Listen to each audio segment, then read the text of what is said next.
Hello. Hi there.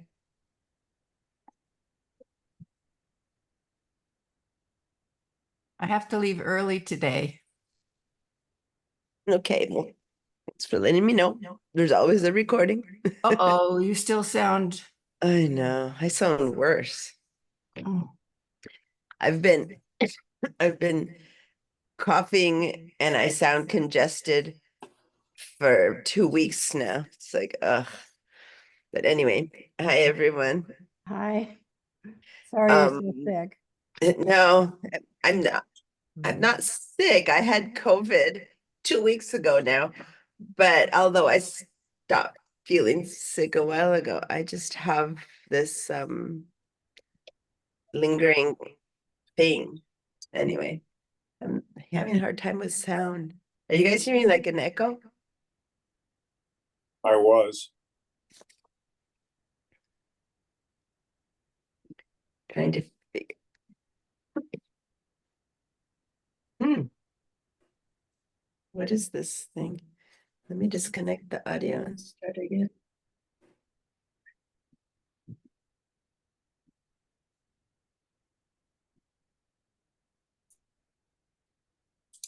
Okay. Nope, not working. Let me put my headsets on the other computer. Sound. All right, how about now? Can someone say something? Sounds good. Okay, I can hear you and you think it sounds good. Okay, great. There's a weird thing happening because it's where I normally get the sound, but anyway, hi. Hi. Please get over to the chat. And give me a little hey ho.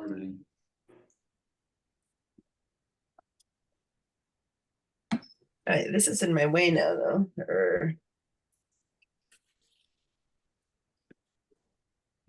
I'm gonna try one more time.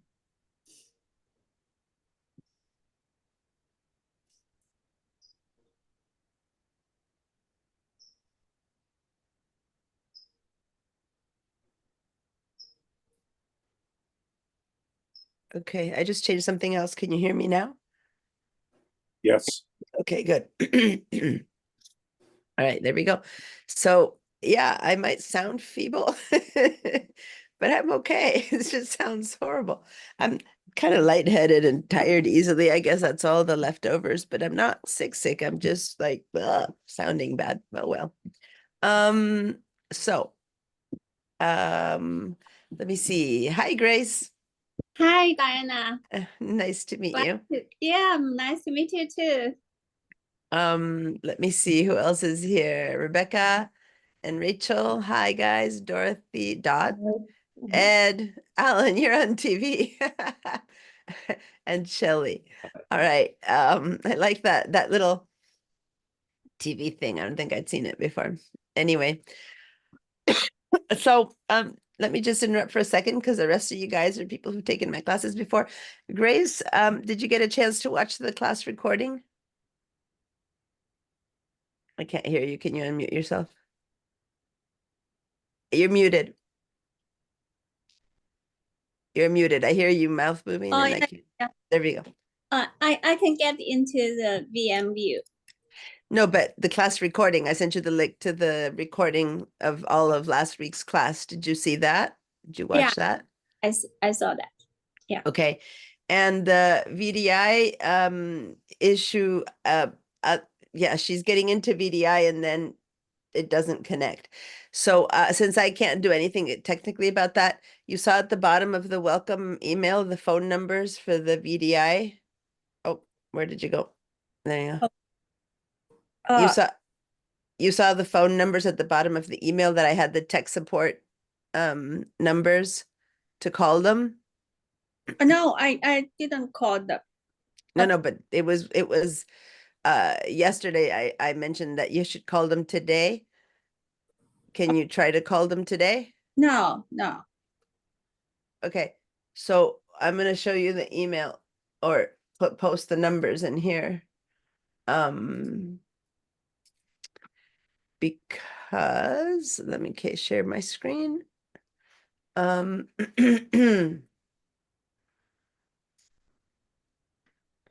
okay, so where is my welcome email? Come now, welcome to Photoshop. Um,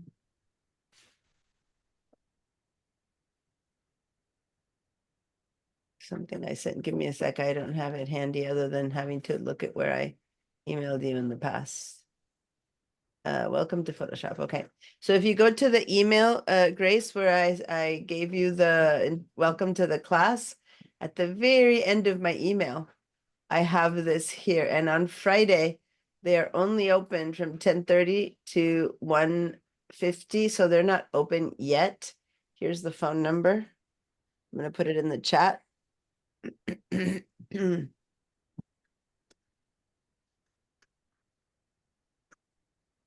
After 10:30 a.m. Okay, so there you go. I'm gonna stop that. So whenever you after 10:30, go ahead and call them and see if they can help you with VDI, okay? Because that's a technical thing that there's nothing I can do. But like she gets all the way in, and then when she clicks on the desktop, it just goes blank and it doesn't go further forward. And that's something I can't do anything about. So until that time, if you can't get in, then you just watch and follow and ask questions. But then once you get into VDI, you'll be able to do the work. Okay. All right. So, Okay. Thank you. you're welcome. I wish I could help you more, but yeah, that's the limitations of, I can help you get in, but you got in just fine. It's making it work that I can't help you with. Okay. There we go. Now, let me show you the Padlet. You guys have been busy at work. I'm happy to report that there's a lot. Let me give you guys the link first so everyone can go there too. And here's the Padlet link, which by the way, you guys, you know that you always have it. I think you do because most of you posted, but you know that you have the link in the class handouts. But anyway, so your homework was to practice on one of your own photos and then to post the results, the material, the stuff that we were doing. And some of it I went over quite quickly as a quick review last week. And there's a couple of times I've had a question asked that I do want to review a little bit more. Let me see. I know Shelley asked this morning, but I think someone else had asked what to do with that little slider at the bottom of the hue saturation where there's the two, the color strips, and there's that slider that I showed you guys opening and closing and the difference it made. And I think two of you guys asked about that, like you couldn't really distinguish what it did. I believe, oh, here, Rachel, I don't understand those little triangles. And then over here, Shelley said it again. So, I'm going to, oh, someone's coming in. There we go. Ed. So I'll work a little bit further on that. I'm going to move on to something else, but we're going to bring it up and other things. But the important thing is, and I'm looking at least in the photo that Rachel had here, there's no nuance. There's only one bit of the same flat tone that has that color. So of course, when you move and I'll demo it in Photoshop now, but when you move those little triangles and lines that there's not much difference because there's no variation. Say you're trying to change your blues and you have 10 tones of blues, then you can expand or reduce what tones of blues get affected. But in Rachel's photo, there are tones of blues. They're just like the one. And similarly, it was happening here with Shelley, where this is the original photo. You were changing the purples, I guess. By the way, this is real? This sky was real? That's amazing. Shelley.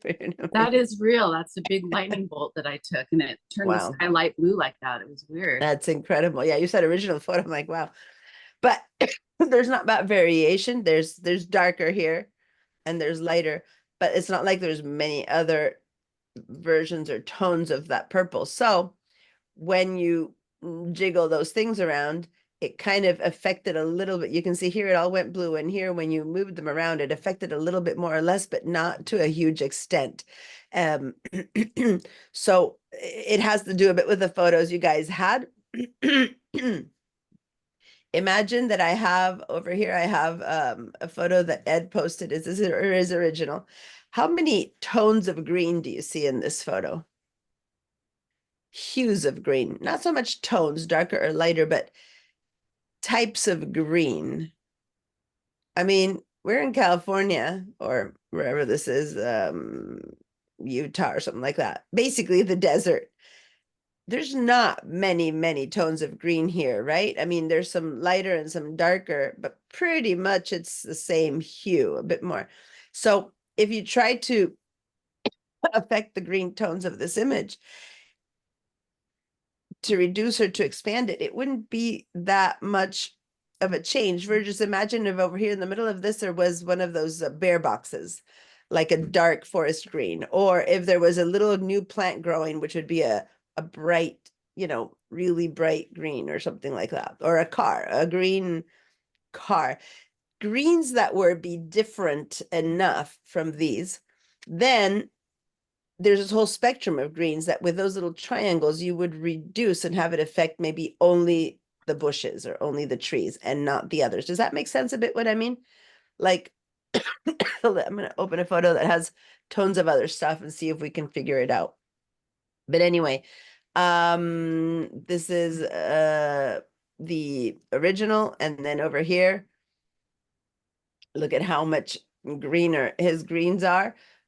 In general, all the tone, you even see some green here in the mountains, which you didn't see in the first one. Let me see if I can go back this way. Here, see how brown all of this was here. Plus it's a little bit hazy, a little bit unclear. And this green is, you know, the California green. I always bore everyone on the East Coast whenever I go, oh my God, everything is so green here when I go to the East Coast. Cause yeah, our green is kind of, and then over, this green is much more intense, which by the way, it's probably not realistic to Utah to have this green. But who knows, maybe in the middle of spring, you know, Santa Barbara, everything kind of goes bright green for like 2 weeks. But over here, you can see that there's green, like it's picking up that green that is on the sides that wasn't there before. So that's one of the things I'm mentioning, the change. In the middle, of course, we have the black and white version too. So the, Diana, yeah, that was May in Zion National Park, and perfect. It was that green. See, May, I was going to say those 2 weeks that we all have in the West Coast where first suddenly we're bright green and then it goes away. We got snowed on the trip. Oh, wonderful. Oh, So, yeah. So, and then when, one thing that I haven't shown you guys, I told you guys to play with the hue saturation, but then I also told you to play with the different variations of, adjustment layers, to try some others. And in this case, he tried the black and white one. And when you try the black and white one, you'll notice that it turns immediately black and white. That's it. But then there's sliders over here that, well, it doesn't let me zoom in, huh? There a little bit. There's sliders to the black and white adjustment layer that allow you to, it's all black and white. So there's no red anymore, no green anymore. But what used to be green in the photo before it turned black and white, you can make darker or lighter black or white. Like you'd make it a darker gray or a lighter gray. What used to be red, a darker or lighter. Does that make sense? So you can make that black and white be much more interesting. But these colors refer to what the colors were when the photo was in color, right? So when you turn it into black and white, it kind of goes black and white. And then you go, well, I want my blues to be lighter or darker. I want my greens to be lighter or darker. And that's when you jiggle these things around to get a more impressive contrast or things like that. So that's what's happening. So give that one a try. It's pretty cool. You can, Question. yeah, How do I get to the Padlet? I put the link in the chat. I'll put it in there It's in again. the chat? Yeah, I'll put it here one more time. Oh, I'll look for it in the chat. There it is. I just Oh, I posted see it again. So it's the latest Oh, post. thank you. Mm. Oh, got it. Mm. Thank you. Got some hot tea here. See if this helps. All right. And then we have let me start from the beginning. I kind of jumped into those. I love over here, Dot. Look at all the versions. 1, 2, 3, 4, 5. She really went out and played with all these versions. And then over here, you use the colorize to turn it into black and white. The colorized version of the hue saturation. Okay. So what she did is she went to the saturation. You know how when you go to colorize, it all turns pink or green or yellow, one tone. And then she grabbed the saturation and turned it all the way down. Now that is one way, of course, to get no color. So no saturation in your color gives you blacks and whites, which is what this photo is. I recommend Dot to give it a try plain with the actual adjustment layer that turns things into black and white. And then you can have more variation because the photo that used to be, you know, bright and colorful, has turned into a very monotone tone of gray. Does that make sense when I say monotone? I mean, there's a little bit of black over here, a little bit of white, but the people, they're all pretty much a light-ish gray, right? Other than a little bit here in the Right, high. yeah. So some photos look awesome when you turn them to black and white, and others look like eh. And so you need to help them with those sliders, but those don't exist here. So when you're going to turn things into black and white, good thing you discovered that here. Yeah, no color, no saturation is black and white, but this is not the best way to get to black and white. Now, if you leave it a little bit lower, somewhere over here, you'll end up with very, very pale tones, just slightly saturated tones of color. And that's kind of cool because it makes it look like a photo from the 60s, from the 50s, you know what I mean? So there could be that look. But once you take all the color away, then you're better off playing around with the black and white adjustment layer. So as I'm spaying these things, if you have the photo, go ahead and open it up and just try it out. I see you have a whole bunch of other hue saturation layers. A couple of other people did that too, and I want to recommend if you do that like she did, have them turned off. Okay, so she's only looking at the effect of this one. If you turn all adjustment layers affect each other. They multiply, so to say. They add up. So you can't just turn this one on and these three on, which she doesn't have on, but some of you do have them on. If you turn them all on, the effect of each one of these will vary. But in this case, since her bottom one turns everything black and white, you just don't get color back. Like the rest of these don't give color back. There's no color to work on. When you turn the rest on and turn this one off, you would have color. You have quite a few other versions here. So I'm going to start with this one was your original. See how colorful this photo is, you guys? This is what I meant. It had a ton of colors. So you'd think this would make for a variety of grays if you turn it into a black and white. But in reality, the saturation, if you want, of these tones is pretty similar, except maybe we think, oh, that's so much brighter because it's a pink shirt, right? But the saturation of that is not so different than of the green nor of the chair, which is what makes it, when it goes into black and white, be just kind of like, yeah, it's okay, kind of not much there, right? All of this recedes. Look at all those colorful balloons they had, and it's like, oh yeah, there's one lighter one, the rest are kind of all the same. And yet each one had a very distinct color, right? So surprisingly enough, it's the purple that in the black and white turns into the lighter one, but all these tones look pretty much the same. So it's interesting when you turn things into black and white to actually pay attention to the effect. See what I mean by the purple one there? Right, I can't do that. So anyway, it's just play around with that. It's interesting to see. Sorry, I tried to zoom in to have you show things, man. So then you did some more effects, switching it to yellow, and I like that you're in your comments. You make hand effect. Remember, I told you guys to either do it with the hand, which is what she did there. That little hand, you would just target something yellow and move it with the hand, and then everyone that looks kind of alien because of course all the bodies go green. And maybe, and this is my question, when you targeted the hand, did you target like the green in the yellow and what part of the yellow do you remember targeting?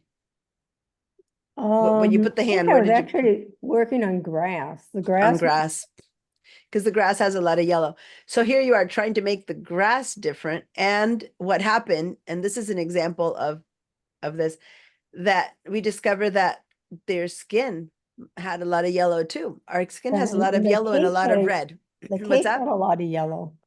The cake had a lot of yellow, yeah. Oh, So you're trying to change the green and all the other things get changed. So there, for, Shelly and Rachel who asked, but everyone else who didn't think to ask, that's the value of these sliders. Because right now, this two little tiny lines, these little lines that are in the middle, are telling you that we're affecting this color, the yellowish greenish. Like, see this little bit over here is yellowish greenish. And then by having these far apart from the middle, it's saying, okay, but please affect also all these greens and also all of these reds, oranges, and pinks, because it's been spread far apart. So then all the red in their skin and pinks in their skin is being brought into that change. Does that make sense? mhm. Versus had you grabbed these little triangles and approached them very close to this, then only these tones would have been affected. It's just the fallout, the extension of tones, how similar they are to what you want. In this case, it's tones that are to like that and quite a bit more. So this is why a lot of the photo has changed versus just a little bit of the photo has changed. So this is a perfect example of of this extension making the difference. We'll try to open a photo now that has many colors to try it physically, but I just wanted to show you this encompasses so many other tones that a lot of the photo has has changed color. All right, great. Then you made a sepia preset, very beautiful. And notice, by the way, that the sepia preset is pretty much a black and white, only with brown. Yet look how much more contrast, how much better this photo looks as far as one tone than the gray one, the black and white one. You can see the difference? There's more tone between this t-shirt and this black and this gray and the faces and the hair. It looks all brownish, I get it, but there's much more playing around. And that's because the preset already knows to pay attention to that kind of variation versus just bringing down the hue saturation. Is if you were to just add a bit of, make these tones brown, it was simply pretty flat. And the colorize does end up being quite a flat kind of situation when you bring down the saturation, because saturation is what gives variety to the tones. All right, great. I'm so glad you guys tried so many different things. And then here you did a similar one, but you switched, you just turned, you flipped everything over a bit into the green. So cool. All right, so let me see, let me move on. Over here, we had Rebecca who posted, again, another black and white, but did you, I think you did yours. I can't tell. Saturation, creative, black and white. Oh, No, this is a preset. yeah, Yeah, so it's not, so he said, okay, so here's an example, and you can barely see it, but she has the preset over here, which turned it into a negative. It's this one. Do you guys remember seeing negatives? All of you are of an age that you can probably remember seeing negatives, when sometimes I have some young people here who go, I don't know what you're talking about. You know how negatives basically invert all the tones. So what was dark goes light, what was light goes dark. So this is turning it into a negative, like when the camera, that's what it means. Like the little strip you would see. That's how this this preset has worked. But then underneath that, you see how she still has the eyeball turn on a hue saturation layer, but that hue saturation layer might have changed it into something. We don't know what it changed it into. This one takes over and modifies it on top of that. But if you were to turn this off, maybe these tones would change because this had changed it already. So they add up to each other. So be careful when you dry one Mhm. that you mean to have the other one on. And maybe you did, because when you turn this off, suddenly it goes bad. But just remember that not all of the eyeballs have to be on if you're trying different things. If you're adding to it, then that's good. This is the way it originally came. This is the original photo. And then, by the way, normally this one is a negative, so you couldn't tell, but you see red and green, two very different colors to our eyes, and blue, we can see blue. All these tones in black and white are identical. Like if you do this into black and white, you would barely see any difference between this and this, because there's no difference in the saturation. This one is a little bit more saturated. Anyway, and then this one where you played around with just the reds. So the reds were turned into blue. And another example, these used to be red and turned into blue. And these used to be red and they turned into bluish purple. And then the leashes that were red are got a little bit more purplish. Her t-shirt, I can't see the color of it had stripes. It was blue stripes, but they were all being affected. This is where these were very, very similar reds. However much you make this bigger or smaller here, it wouldn't have made much of a difference, because if you notice, it's a very similar tone of red. You see that? There's Mhm. reds that are very different. So even if you move those things in and out, these reds would still be affected, because there's not that much variety in the color of that red. I think this leash maybe might be a little bit more different, but for the most, this has other tones in it, more yellow, more other stuff, but these two are a very similar tone of red. So no matter how much you were to jiggle and move these in and out, you'd still have a hard time separating this from that. It did turn a little bit different. It has a few other tones because it did turn purple, but it would be hard to get it to not change at all, is all I'm saying. And then these guys that weren't red, back to here, they're blue and teal. I guess I'd call these blue and teal. Oh, and this person's clothes was red. It's actually kind of a similar red too. Then they weren't affected at all. They're basically the same thing, although they're now looking a little bit more bluish, but they weren't affected. Okay. Oh, you were affecting reds? Then Mhm. look at her, look at this hand. Our skin has a lot of red. You know, the blood under our skin, we don't see it, but our skin has a ton of red. And so look at this person's hands. It really changed into purplish, kind of Right. cadaver blue, not very fun. So that might be something that you could maybe affect, because that is a different red tone, and you could affect it maybe by reducing some of this extension so that the hand doesn't get the. That said, at some point you can't, and that's where the mask comes in. You can go, okay, I only wanted to change these red little hands. I didn't want to change that. I didn't want to change that. So then you go into the mask, and with what color would you use, black or white? Black. Yeah, you just look at it, and if it's white, you would use black. You'd grab a brush and you just paint over these guys to keep them red, and over the hand and over whatever else you wanted to keep red. You mask out the effect from the parts that you did not want to change into blue. All right, cool. Rachel did something similar here with all these different colors of staplers. Oh, here comes Barbara. Turning them all into one, colorized, and then over here changing only the reds. Okay. And then over here is where you the play around with the vibrance of the options of their defaults in the end is they didn't improve the image. So vibrance. I love it that you guys gave me all these examples, guys, because I have things to say that I couldn't say if we're always working with my images. So thank you so much for doing this homework and really working on it. So, and when you explain, what did or didn't work and what went around, I can then talk about it. So here we have an image that, who remembers what vibrance does versus saturation? Does anyone remember the Deepen difference between, color? what's that? Does it deepen the color? It kind of deepens or decreases the color. And but so the- does saturation, but what's the difference? Ed, yeah. Difference is that vibrance was created so it didn't affect skin tones. Yes, so it doesn't affect skin tone. So that's one of the major reasons it began to exist, because when you would add saturation and there were humans, the humans go orange.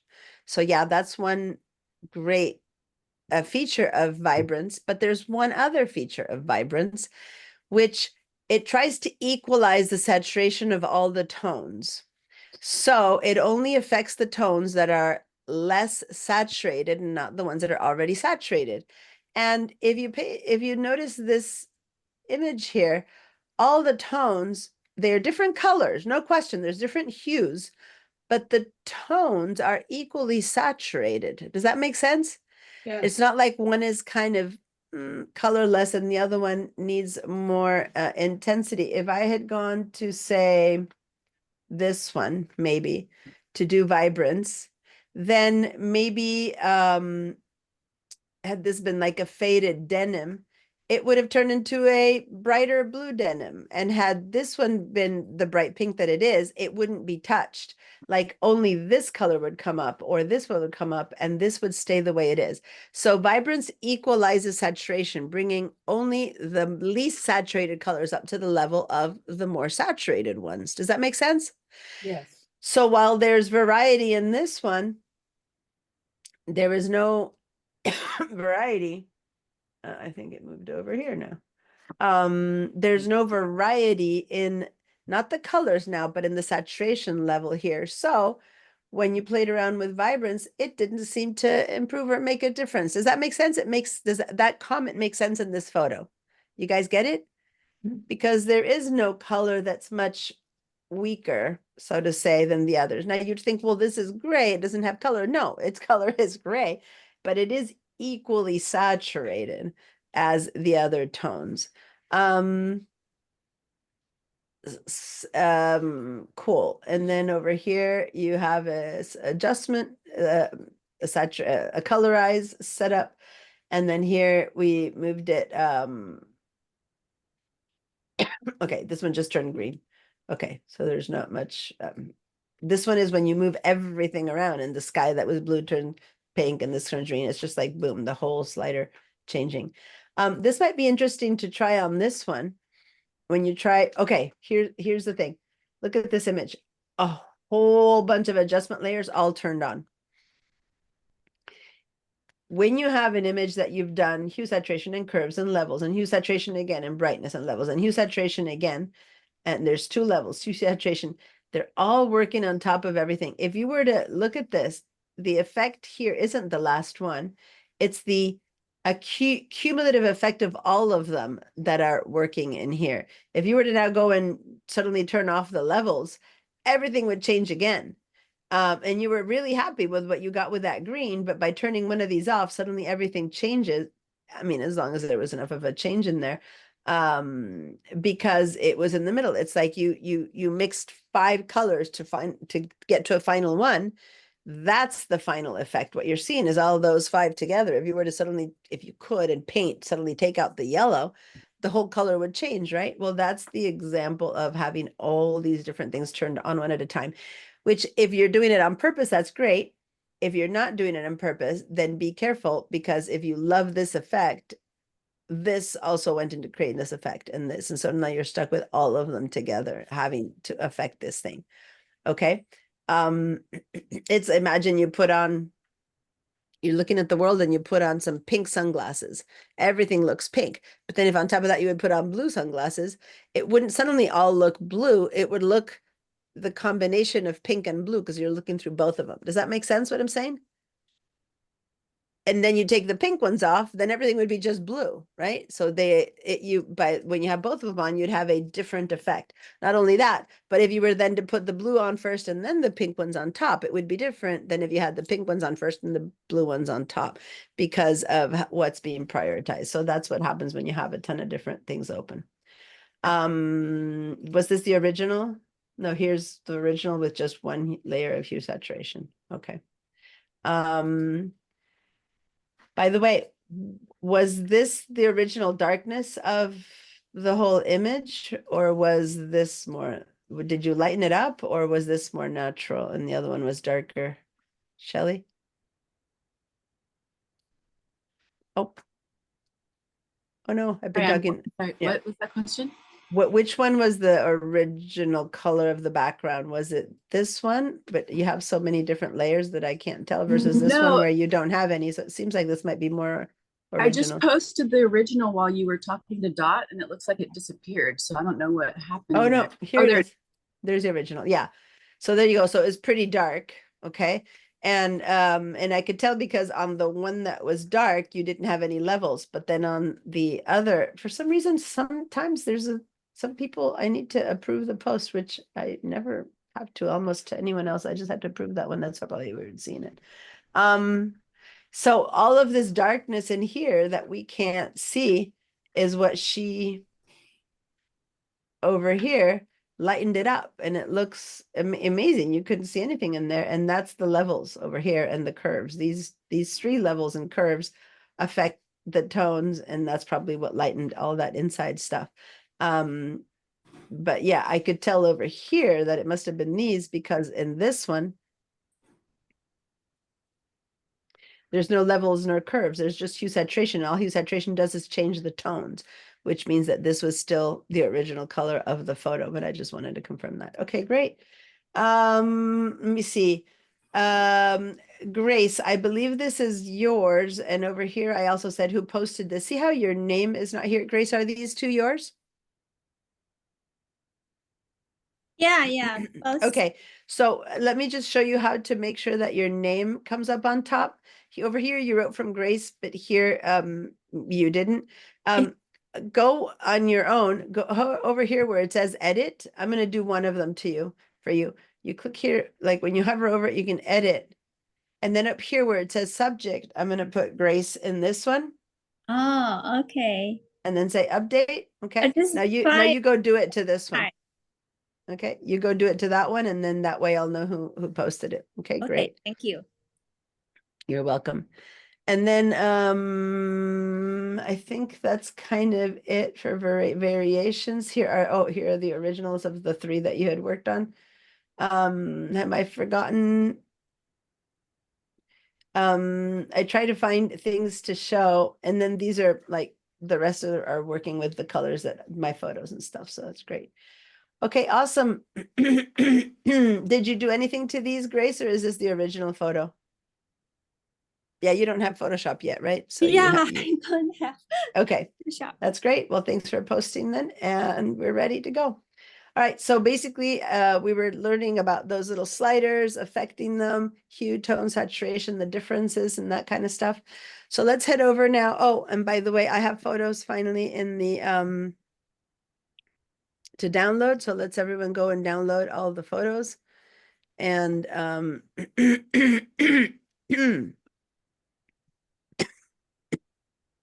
Where?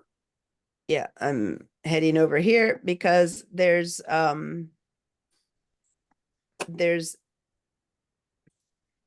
have to come to this computer. There's a new way to access the handouts. Oh, I wrote back to you, Ed, and then I noticed that in your second email, you had told me basically, which is what was the workaround. So yesterday, the people who were here at the beginning, we explored how to find the, hold on, I need to share my screen.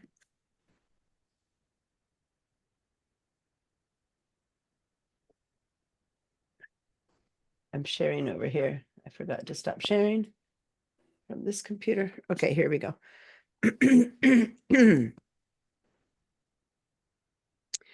All right, so let's head over to a browser.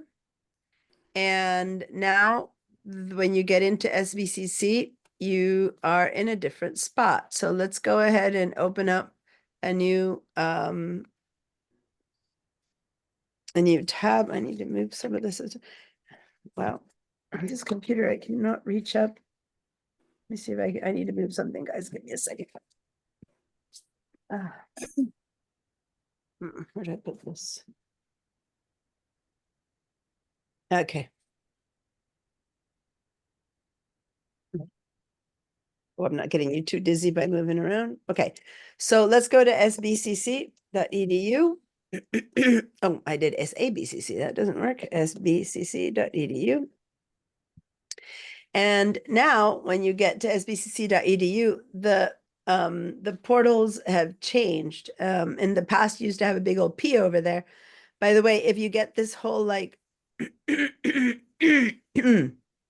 cookies and whatever, just click on that, allow all or deny all or whatever you want to say to get rid of it.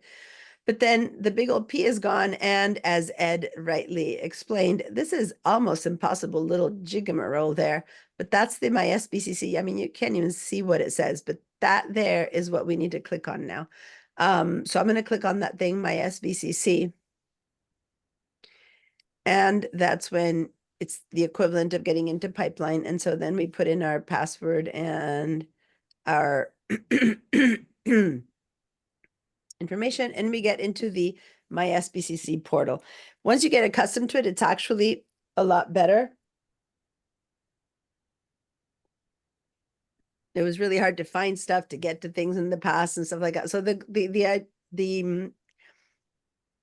goal, the ultimate energy of this SBCC, My SBCC, is going to be much better in the long run. In fact, no one ever knew where their K number was. Here it is now. That kind of stuff. Here's your email. A lot of stuff that are basic that we could never show people where it was. But when you go over here on the left side, we used to have a student resources, right? And when you go over here to student resources, you don't have anymore. Like in the past, we'd go into student resources. You don't have the Google access. And I have already talked to the people who created this, because in our meeting last week, they were saying propose things, and I already requested that they put back in there. But for now, the way to access the Google class handouts is we're going to go into over here where it says on the left side where it says Gmail. You're going to click into Gmail. And then not only will this show you all the emails, the pipeline emails, but if you go over here, it's possible that it's not showing you your SBCC. See, to me, it only shows me a SBCC. But Ed wrote to me and said that in his case, it was taking him to his personal Gmail. So if you see here a personal Gmail, you will not see SBCC. That's how you'll know it's not the right one. So click on this little box and over here, switch to your pipeline account. Okay. That's if you're not seeing pipeline. But if you are seeing that you are in SBCCs, then all we're going to do is we're going to head into these little icon, which shows you, like, it's called a waffle icon. Click on that, and then we're going to click here on Google Drive. So basically, by explaining it, it seemed like a lot of work, but basically all you do is you get in here, you click on Gmail, and then there and Drive. So it's not that complicated to get into it. Before you would go to Student Resources, Google Drive, and you'd be right here. So it's still 2 clicks in the end. But once you are here, you go straight into shared drives. Now, let me explain that why I would rather have them put in a link in here is because there is a link. One of these does take you to when you go to resources in this one, and I'm just showing you stuff that hasn't, when you go to resources in this one of the options here is your Google Drive, files that have been shared with you, or something that says Google Drive, which seemed to be equivalent to the other one, but this is only the My Drive version of Google Drive. Here's where I'm hoping they will put also the shared folders, okay? Because the shared with me is a different feature. And the Google Drive is a different feature. This one should just say My Drive, and then over here it should say the shared folders. So that's where I'm hoping they'll fix it, and then you can access your Google Drive straight from here, straight from the My SBCC, which would be cool because then you wouldn't have to do all that. But for now, we're going to head into Gmail, click on this thing, and go to My Drive. And now you have My Drive, Shared with Me, which are the two that they propose, and then Shared Drives. That's the one where I have all of your guys' files, and that's the one that's missing in the My SBCC, okay? So when you're here, hopefully that was clarifying and not confusing. Click on Shared Drives, and now you should see down here, depending on how many classes of mine you're in, you should see Photoshop Shared Drive. So I'm going to double click on that. And here I am in Photoshop Shared Drives. Oh, and by the way, this is ready to download. So let me change that name.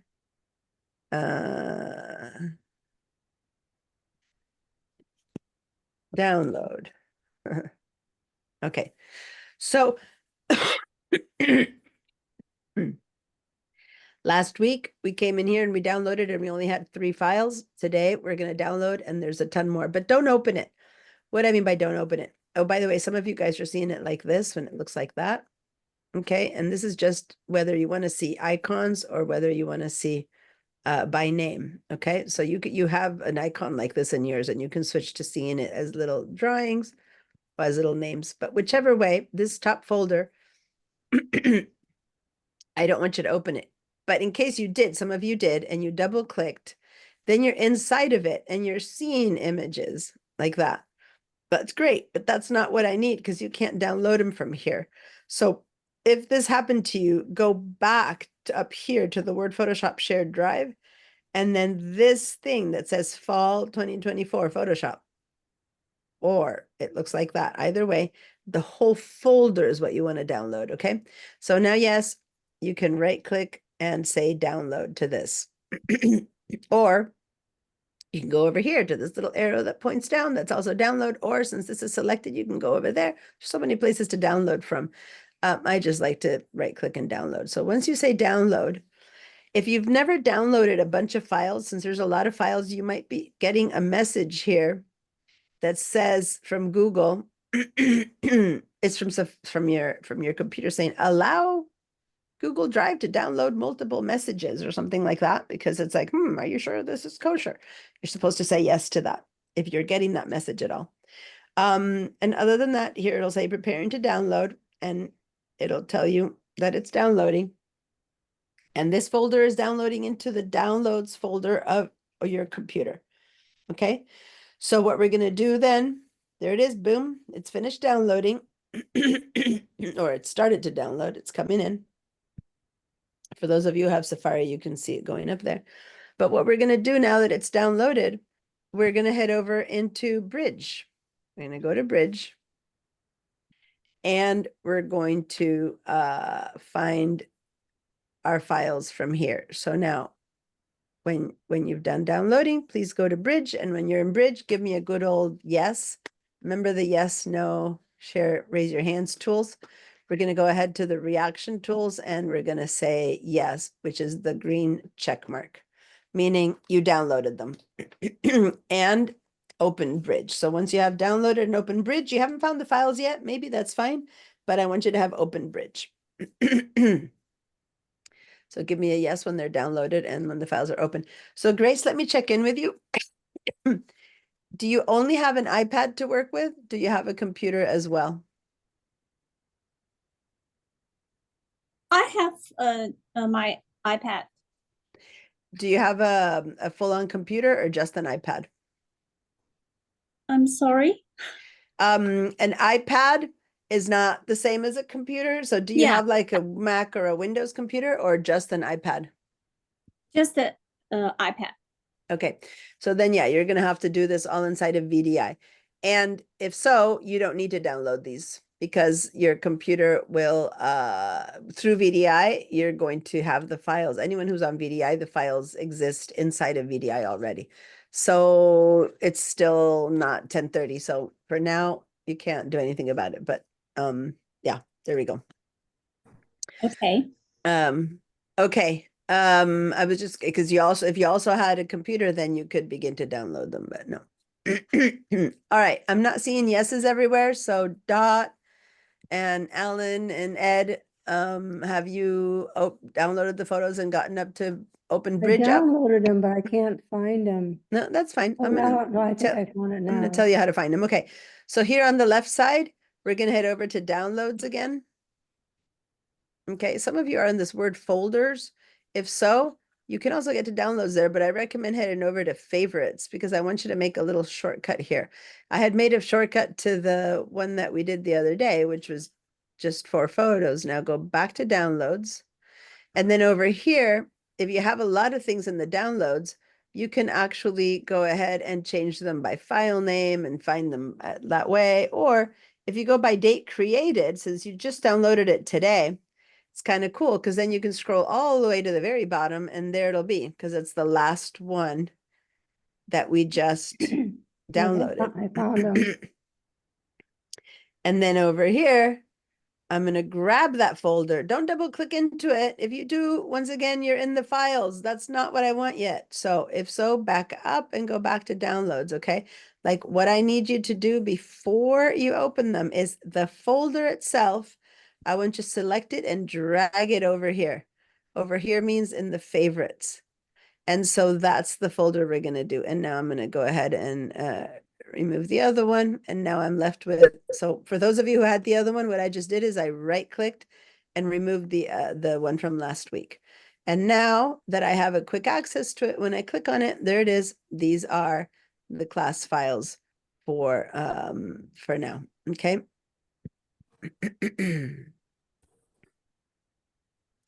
And you can go down and up here with these arrows to see more of them at the same time or less of them at the same time. I'm going to go kind of smallish because I want to have us all see the full spectrum of the photos that we have. I'm just seeing And- them as lists. How do I see them that is not listed? Over here, you mean? When I open that up, it shows a list of the photos, not like the photos. as- Okay, so head over here at the very top where it says Essentials, Libraries Film Strip. Click on Uh-huh. Essentials right there and then say reset to save layout and it'll bring you back to the basic setup of Essentials. Did that work? Okay, got that, yeah. Okay, great. And then in this layout, you'll see all of the images. Now I have it sort by date created. And so the images might not have the same order as yours. To make it easy, or if you didn't do that, that's good. Let's just go back and sort by file name. And now we'll have them in the similar order. Like this one starts with B and this one starts with Y for Yosemite. It goes with Y, and that way when I say find this photo of that, you'll have a similar order to mine, which will make it easier to know which ones to open. Now, again, if you go to this plus and minus, you might see them a little bit bigger or a little bit smaller, okay? And that kind of helps. Now, I just want us to see a photo before we completely open it up. And so I'm going to go to the very top first one and I'm going to want to see it without opening it up. And the first thing I do is I see it a little bit over here. But if I want to see it bigger, don't double click. If you double click, it opens, but hit your select it first like that, select it and then hit your space bar and then it fills your screen. In fact, it fills my screen beyond what I'm showing. And then you hit the space bar again and it goes down again. So that's like a better way to preview an image than it is to preview it over here. One of the advantages of the preview over here, though, that I don't usually talk too much about it, is over here, notice that it says beach hut and 100%. So here's the advantage. Whatever you click on, I'm going to click on this greenhouse right there in the middle of the greenhouse. This little bit of image is showing in here at 100%. Who remembers what it means to see a photo at 100% and why is that important?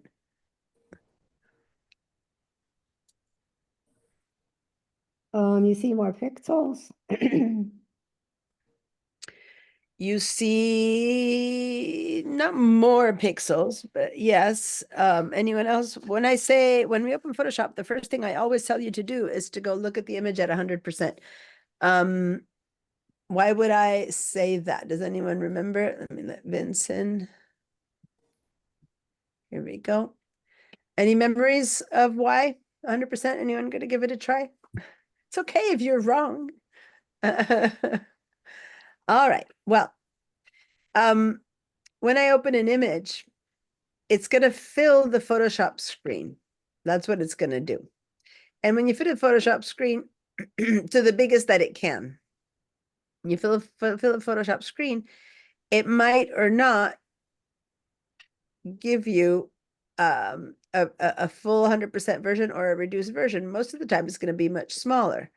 So until you shift it to 100%, you won't be able to see one-to-one pixels of the image to aligned pixels of your screen meaning your hardware, the screen, the monitor that you're looking from, right? And all of us have different monitors. Some of you have a high resolution Retina monitor and an Apple computer. Some of you guys have a Windows laptop or a Windows desktop or a Mac desktop with another monitor, whatever you're looking through. All of these, the hardware part now, the part that you're looking through, the machine that's showing you the image, has a different possibility or resolution setup, whatever you have it set up at. And so when the image matches the resolution of your monitor to the resolution of the image, it's when it's considered at 100%. So some of you guys at 100% will see the image really big, and some will see it medium, and some will see it small. And it's the same image, but it depends on the resolution of your screen. Here's the important part. When it matches to your screen, then you can see the actual quality of that image. Is it in focus? Is it not in focus? What's happening? How does it look for real? But if I want to see the resolution, it's mainly the focus, the quality of this image. Before I open the image, I would click over here, and it's showing me over here that image in 100%. That little tiny bit is what this is going to be like when I'm at 100%. Okay, and I could look at that and go, oh yeah, it's in focus. If what matters is focus, then yeah, it's in focus. If I click and hold, which is what I did before, and I see it bigger, it does resolve into focus, but this isn't 100%. This could be 100% or not. You don't know. This is great. You can see it and go, oh yeah, this is the image that I want, but you can't tell if it's 100%. Because what it'll do, it'll just fill the screen, and depending on your image, fill the screen might not be 100%. So this is the only place in Bridge where you can really look at an image and decide if it's the one that you want in focus. I'm going to grab one of these here and notice that on the background of this image is not in here. By the way, when you want to turn this off because you want to see the image, wherever you click, so I'm going to click on the tip of this green leaf, like that, tip of the green leaf. What I'm pointing to is shown in 100%, and on the across side, it's hard to tell. On the across side, there's a little X that if I click on it, I can turn this box off. Where is it? There's a little X. Not letting me turn it off. There. You click again, it turns off. Okay, so 2 clicks to go down. And now you can look at this photo and see how the flower is very much in focus, but the backgrounds are definitely not in focus. But this is a feature of this photo. It's not a problem. And as long as what you want, which is the flower, is in focus, then that's good. Does that make sense? Anyway, just explaining because some people really didn't know what this little preview was all about. I'm going to double click again. Oh, and some of you, when you did a reset, it might have ended up here under the publish. You might not be seeing the image. If so, go over here to the word preview, and that's where you see the preview. All right. So that's it for Photoshop. Does everyone have all the images? It's all been cleared up. Let me clean your.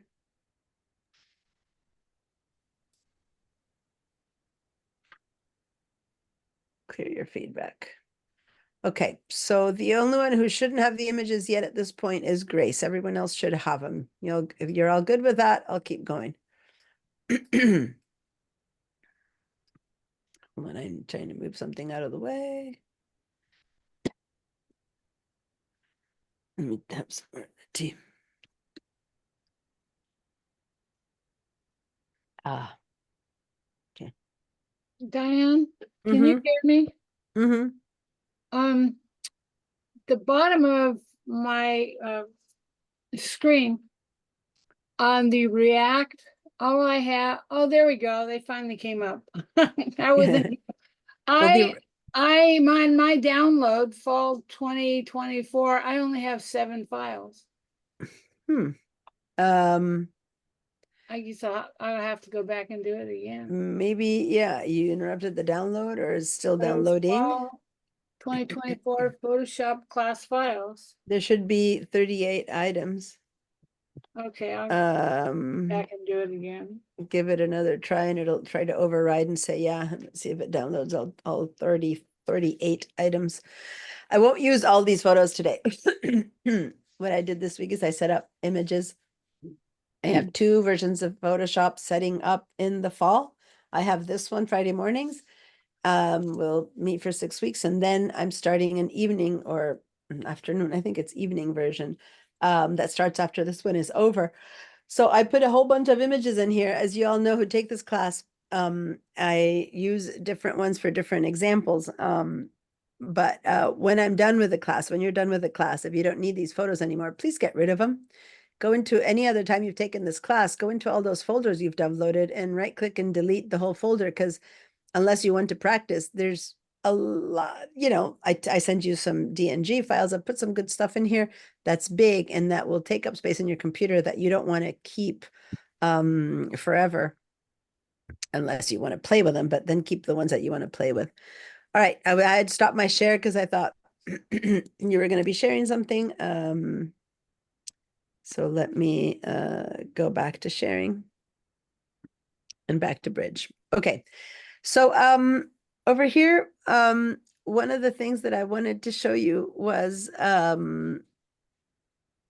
do I have it? This little tiny little head here. It's called low resolution. Look at when I click on it, how even tiny the image is showing up here versus say this one that fills it up, right? And if I hit the space bar and try to see it big, it just shows me this little thing. You'd go like, well, what's happening? All the others that get all really big and fill my screen, how come this one doesn't? It's because this image is the teensy weensy little tiny image with almost no pixels. If you look over here to the right side, it's a 300 by 200 pixels in this summary.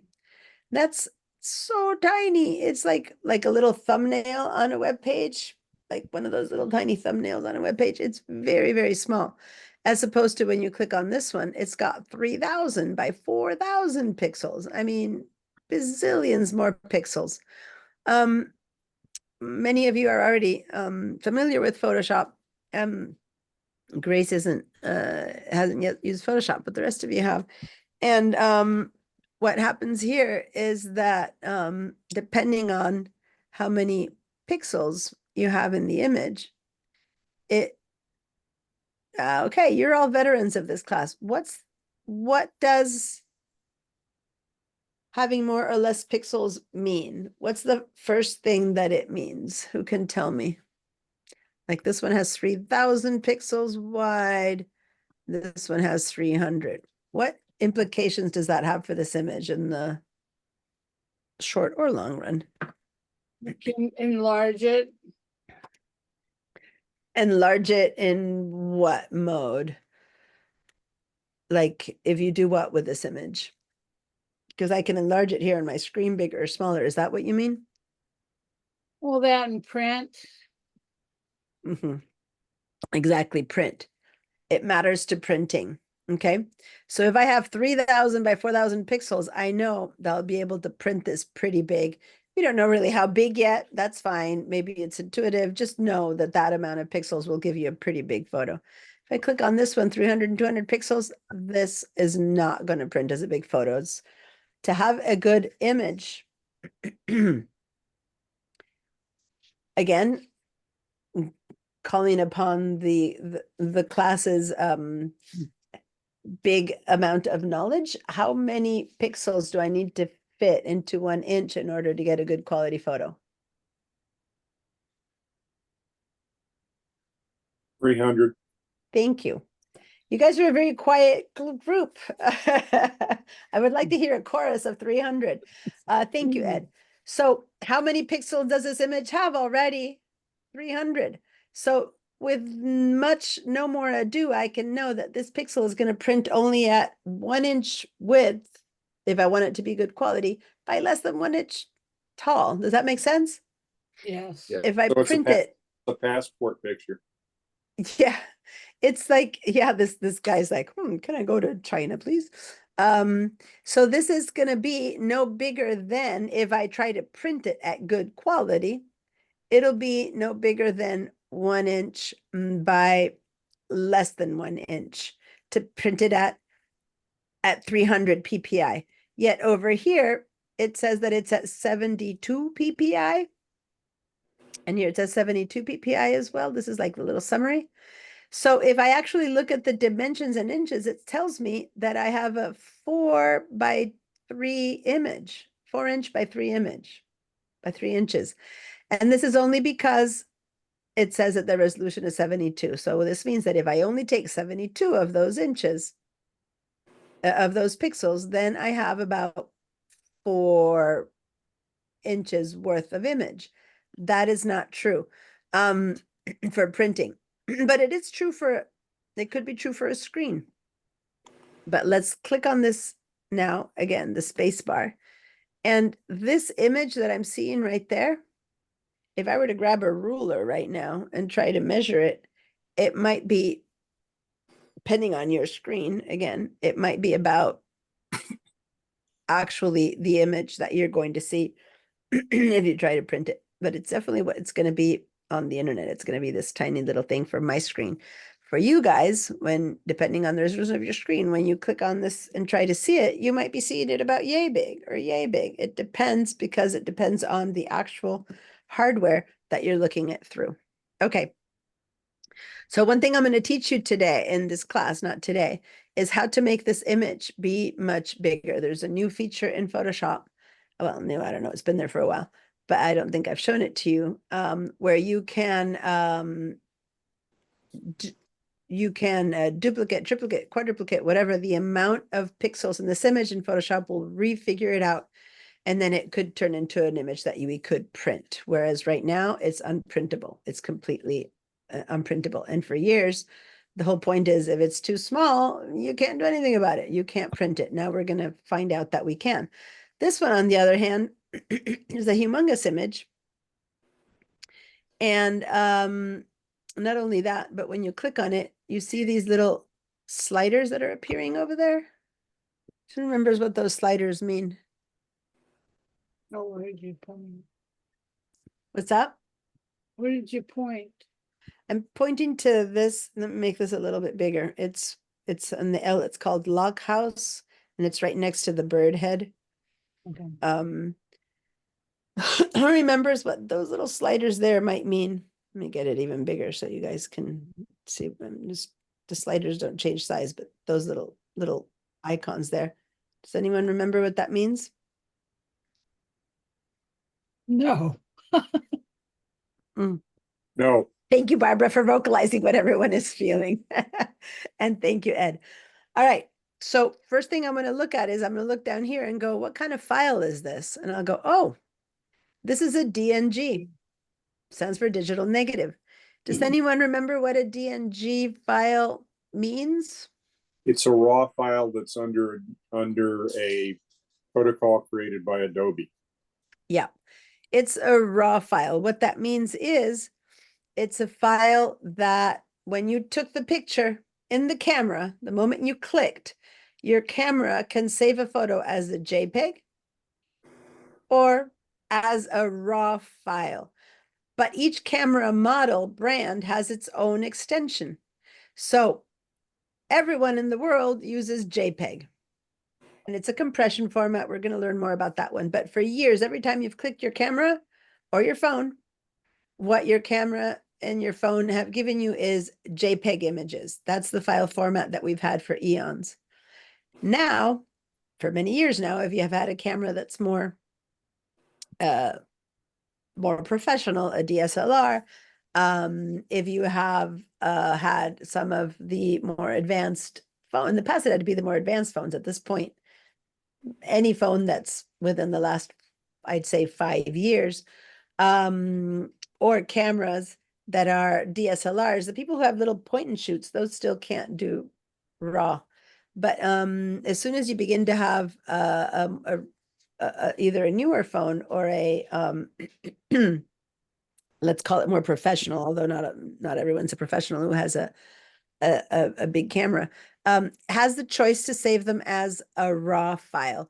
And a RAW file will give you a different extension name depending on what camera model you have. So I'm going to head over to our handouts again, and I'm going to go over here because I have a quick little handout that I want to point out to you here. There we go. And I'm going to hit this, double click on this one. This is in your class handouts. And you don't need to open this, but it's just give you an idea that each brand of camera, and there's many more, will give you a different extension. So if you see a .NEF, that means that that's a raw image that was shot on a Nikon camera. If you see a CR2, it's a raw image shot in a Canon camera, et cetera, et cetera. Does that make sense? So depending on what brand camera you have, it'll give you a different extension. On the other hand, if Adobe has processed the image, it doesn't matter all the internal stuff that it does. All it matters is that the DNG stands for digital negative, and it's the sort of universal extension that Adobe, and Photoshop is part of Adobe, has given it. But there's one more camera that gives it a DNG, and it's like Apple. So if an iPhone, if you take a raw image with an iPhone, it also assigns it a DNG. I don't have, I haven't tested my, my Android is older and it doesn't do raw images. Does anyone have an Android phone and can tell me whether a raw files extension is also DNG? Anyone who has an Android, please look it up over this week and tell me next week. I guess I can do a search, but if you have an Android, anyone here has an iPhone, anything that's on an iPhone? Y'all have iPhones? Yeah, I Are do. you an iPhone group? Diana, But it's an older one. Ed, yes, some of the Android phones can shoot a DNG, but they can't shoot Pro RAW because that's an Apple format DNG with Adobe. okay. So Some Androids can't shoot RAW. I thought they could. I'm surprised. Okay, No, well, they there you go. Can. They, CAN. they can. Okay. But what do you know what their extension? DNG. Oh, it's DNG as well. Okay. So there you go. If you take a RAW with the phone now of any kind, then now I can officially say it since Ed has confirmed it, then you would also get a DNG format. Okay. Now let's head back to Bridge. This one is a DNG taken by an Apple phone, my phone. And if you look over here at all the metadata and you start scrolling down under file properties, it's telling you what this image is and, you know, when it was taken, June 2024. And the one thing that's weird, it says date created December 79 and date modified December 79. Something about this is because of the download. It's kind of weird. This is correct. This was created this summer. I don't know why that's coming up there, those dates, but if you scroll down, and you get to camera data, you might have it closed and you open it up, camera data. Then over here, it's telling you that it was taken with an iPhone 15 Pro Max. all of this information is saved in the file. My computer didn't know that I took this photo on my phone, but the photo itself comes with metadata. And that's what this little window here is showing us, stuff that the camera sealed into the photo as part of the file. Tells you where it is. When I head down here, it even tells you exactly where in the world, the latitude and the longitude, as long as your phone had settings for that GPS, but it was taken, et cetera, et cetera. So there's a whole bunch of information that you have. And then you can put more information in here. You could write information and you could put in your own name. You can put a whole bunch of stuff in here, and then that would seal itself as metadata to this photo. So when you send it, people would know that this is a photo taken by you and that's your copyright and stuff like that.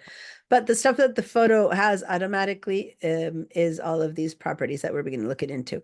Now let's click into this one. And if I look down at the camera data, there's nothing there. There's nothing there. See that? That's because this isn't the original photo taken from a camera. This is a photo that has been already altered and moved and changed and exported and posted onto the internet and brought down. So basically it's lost all of that kind of information, and I have no idea who took it.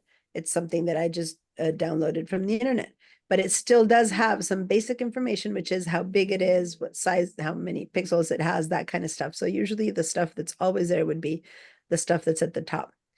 But as much as you notice that it says what the PPI is, when you go to a raw file, notice that in the raw file, you do not have the PPI.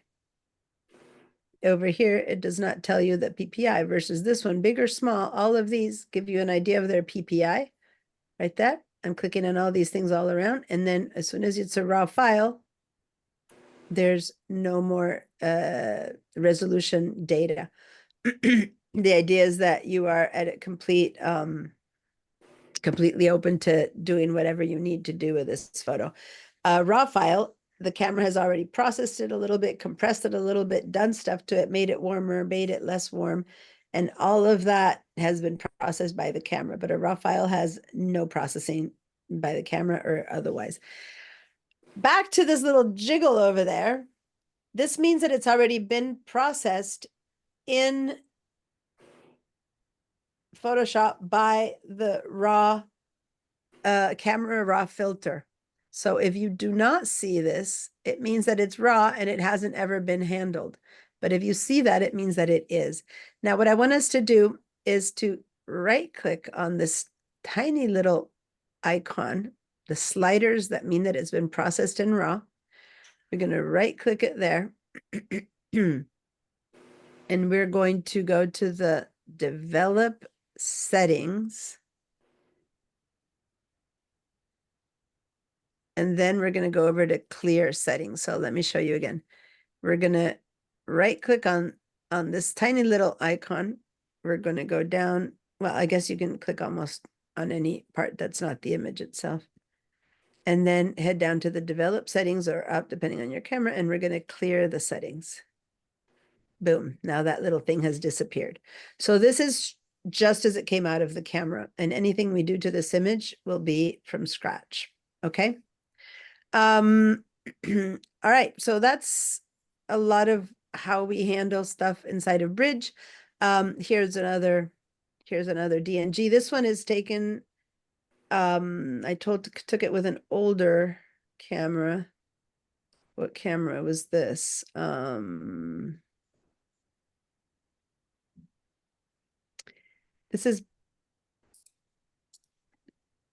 It's a Nikon D3, okay? But this one was already processed and turned into a DNG, so it doesn't say .nef, okay? But over here I can figure out what camera it was and what was it we did it and all of that stuff. And this again, this is in Utah. From many years ago. Okay. All right, guys. Anything else from Bridge that we there's a lot more here, but we're not going to do that right now. I don't have time to teach you all of Photoshop, all of Bridge, which is it has a ton of utilities in and of itself.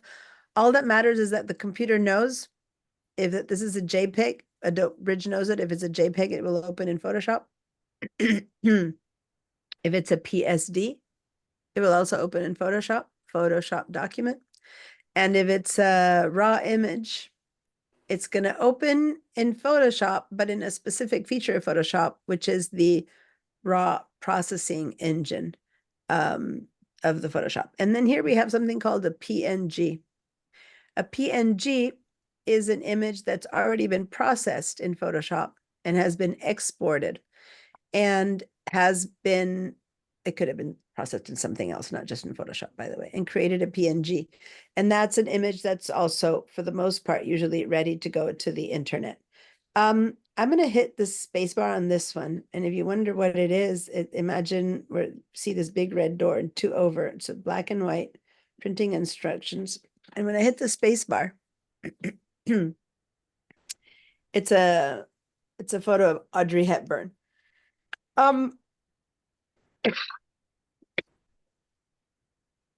Let me stop my share then, Rachel. Oh, no, it's okay. She dropped out and in again. Sometimes if you lose your share and you don't see me anymore, if I stop my share and start again, you can usually see it. Anyway, so the reason I put this in here, I have a couple of these that I found, ones that are pretty fun.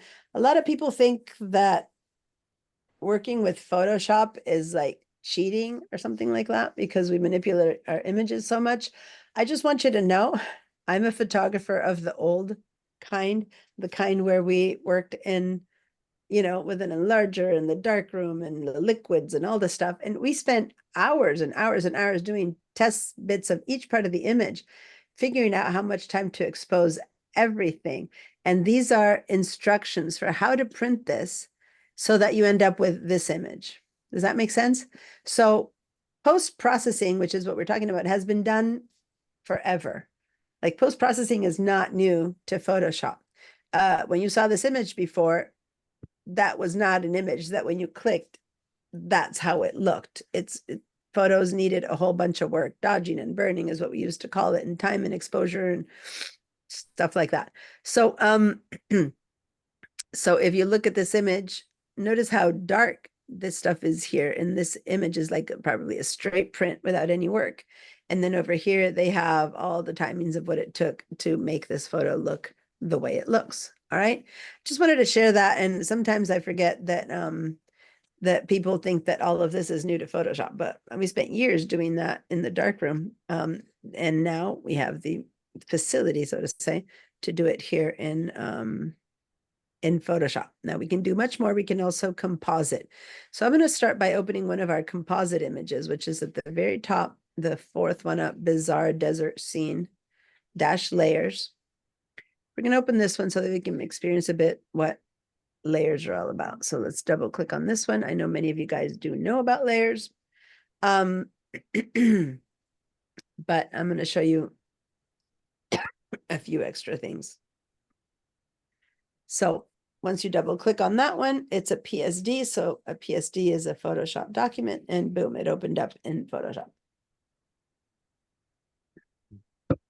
And over here on the far right, we're going to head over to make sure that we're all on the same exact workspace.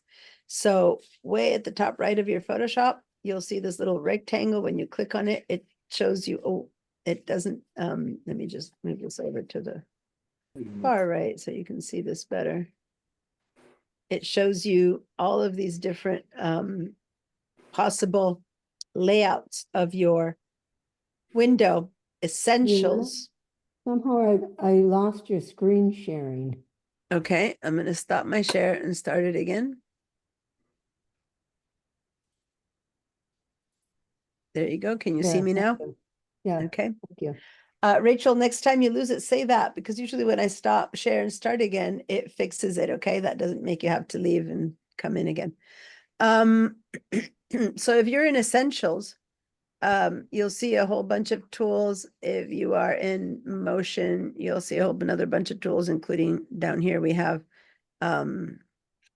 we have a film strip. This is how we do animations and GIFs and stuff like that. Let's all head over to photography. In this class today, we're going to be sitting under photography.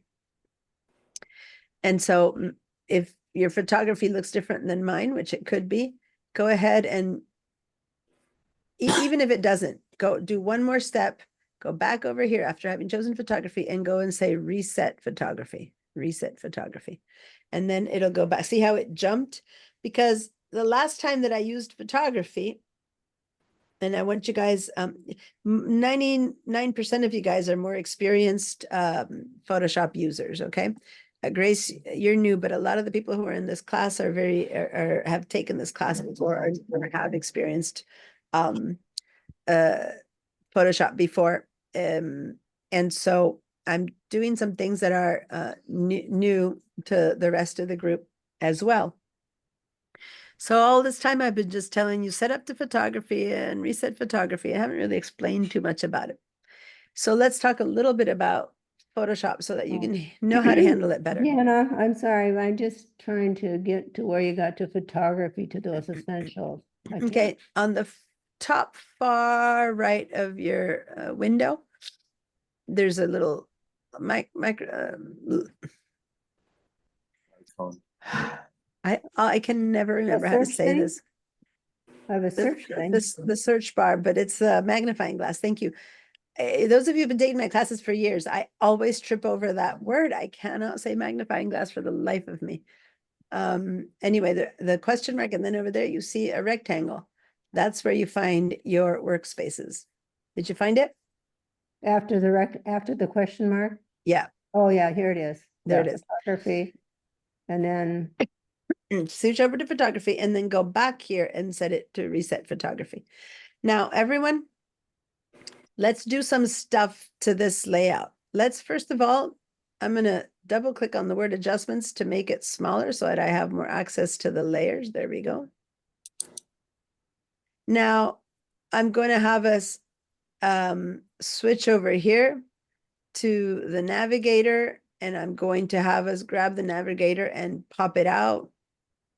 So how did I do that? I grabbed it from the word navigator right there and drag it out and pop it out and just dragged it over there. I've never shown you the navigator. Navigator is pretty cool. When you have the image to zoom it in and out. Some people I in the past, when the shortcut of going in and out didn't have, I use a navigator all the time. And then when you're zoomed in like that, which is very far in, and by the way, here are the pixels, Grace, if you've never seen the pixels of an image, it's the cells of an image when you're zoomed in. Then you can just click on the bird's face and head over there. And then you can click on the girl's hair, you head over there, you tip on the bird wings. So that's a way to move around really quickly through an image. The whole point of this isn't to show you how to use a navigator. I'm just trying to show you that I'm modifying my layout of what's my workspace, right? So next time I go to, let me open something else. Let me go up to the word window up at the very top, and let's open something completely different that we would not have in here, the glyphs panel. And the glyphs panel shows up, something so different that for sure we've never opened it here. I use it in Illustrator, but I've never shown you in Photoshop. So now that is what we consider is our workspace. Let's change now and go back to like essentials. You go back to essentials. It's showing me the tools I'm going to need for essentials. But when I go back to photography, it doesn't give me the basic photography. It gives me the photography where I left it. Does that make sense? So whatever you set up as your photography now is not, again, the basic photography. Now your photography setup also has these two little things floating around, and your adjustments have been collapsed. So that's why whenever we start a class and we want to reset to the real tools of photography, because who knows what else you've been doing or messing around or changing all your tools, then when we go back and not only choose photography, but also reset photography, Now it goes back to the actual default settings of photography. Does that make sense, you guys? Mhm. Because once we changed things, once again, I'm going to do that again. I dragged out this navigator and then I opened the glyphs panel. As far as the computer is concerned, this is my photography now, and I can go in and out, and these are the settings I created. So what I recommend is taking advantage of this. And whenever you start finding tools that you use a lot, right, that you do want a lot, for example, I don't want the glyphs. So if you do have this over there, when you find it, click on this little X and get rid of it now. And then this navigator, if you like it and you enjoyed it, you can leave it up there. Or you can also decide to say, pop it in right here into the, and look what I'm doing. I'm grabbing the word navigator and I'm going to wait until this here goes blue. My mouse touches that. And when it goes blue, see a little box goes blue. I'm going to pop it in there. So now I have my navigator handy instead of up there. So I'm modifying these things to do something that I want. Let me open one more thing and let's open the character panel. Go up to window, and open the character panel and see how it already opened itself installed in here where it wasn't there before. Let's open one more and let's open the brushes. And again, the brushes install themselves already in this little area. And under brushes, you have brushes settings and brushes. And then when I click on this thing, it goes away, right? So now I have a ton more stuff in here that is not the original settings. And at this point, when you know you've been working with Photoshop enough that you know that you're someone who always uses a navigator, and so you always want it there, and you always write because you're a designer and whatever, and you always want the characters over there. Now we're going to make our own setting. So we're going to head over here to this area where we had essentials and motion photography. This isn't photography anymore. If I were to reset it, I'd lose all this. So what I'm going to do is I'm going to make a new workspace. New workspace.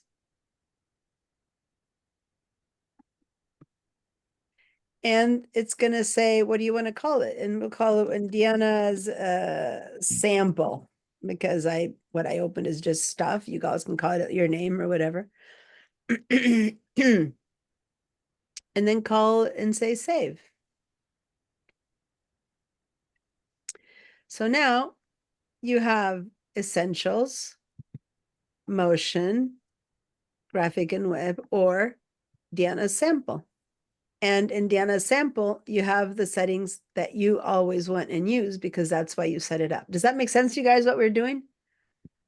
We have personalized the workspace to stuff that we're accustomed to and that we like. And if I now mess this one up, say that I move the channels over and the libraries and the histogram and I do weird stuff, I can also always go back to Deanna sample and say, now reset Deanna sample, boom. And it goes back to whatever I set it to when I made it. Does that make sense? Now, whenever I'm working with Photoshop and I'm just working on photography, like retouching photos and stuff like that, I have one setting that I use.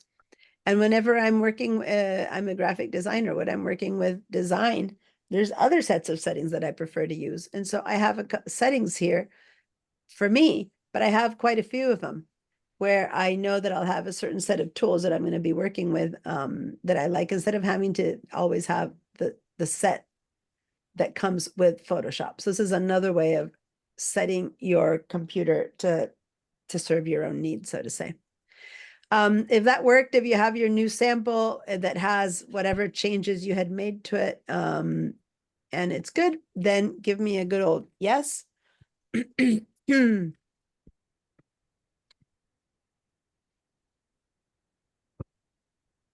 And then I'm going to show you one more thing about resetting our workspace to our taste. Grace, I know that you're just watching and not following, but whenever you are able to do it, Whenever I say give me a yes or no, what I'm referring to is in Zoom. There's some tools there, and one of them is the React tools, and it's got a little heart. And in those tools, if you click on them, you'll see the choice to give me a little smiley face, an emoji, and all these cute little things, or a check mark that says yes, or an X that says no. So when you get around to working, I want you to be able to be doing that. So if you can find them, go ahead and give them a find, and see if you can find those settings, and then give me a yes or a no. So like right now, I'm going to turn on the yes feature, and I'm doing it from the reactions button, and see how now I have a little green yes next to my name. Okay. So it looks to me like most of you guys are saying yes, but not really. Alan, have you made your own workspace? Barbara, I think Barbara, you had to leave because I don't see you there. What did you say, Alan? I didn't hear you. I'm sorry. Was that it? Was that a yes? Okay. And I think everyone else. Okay. So now the last thing I'm going to show you about modifying the spaces for yourself.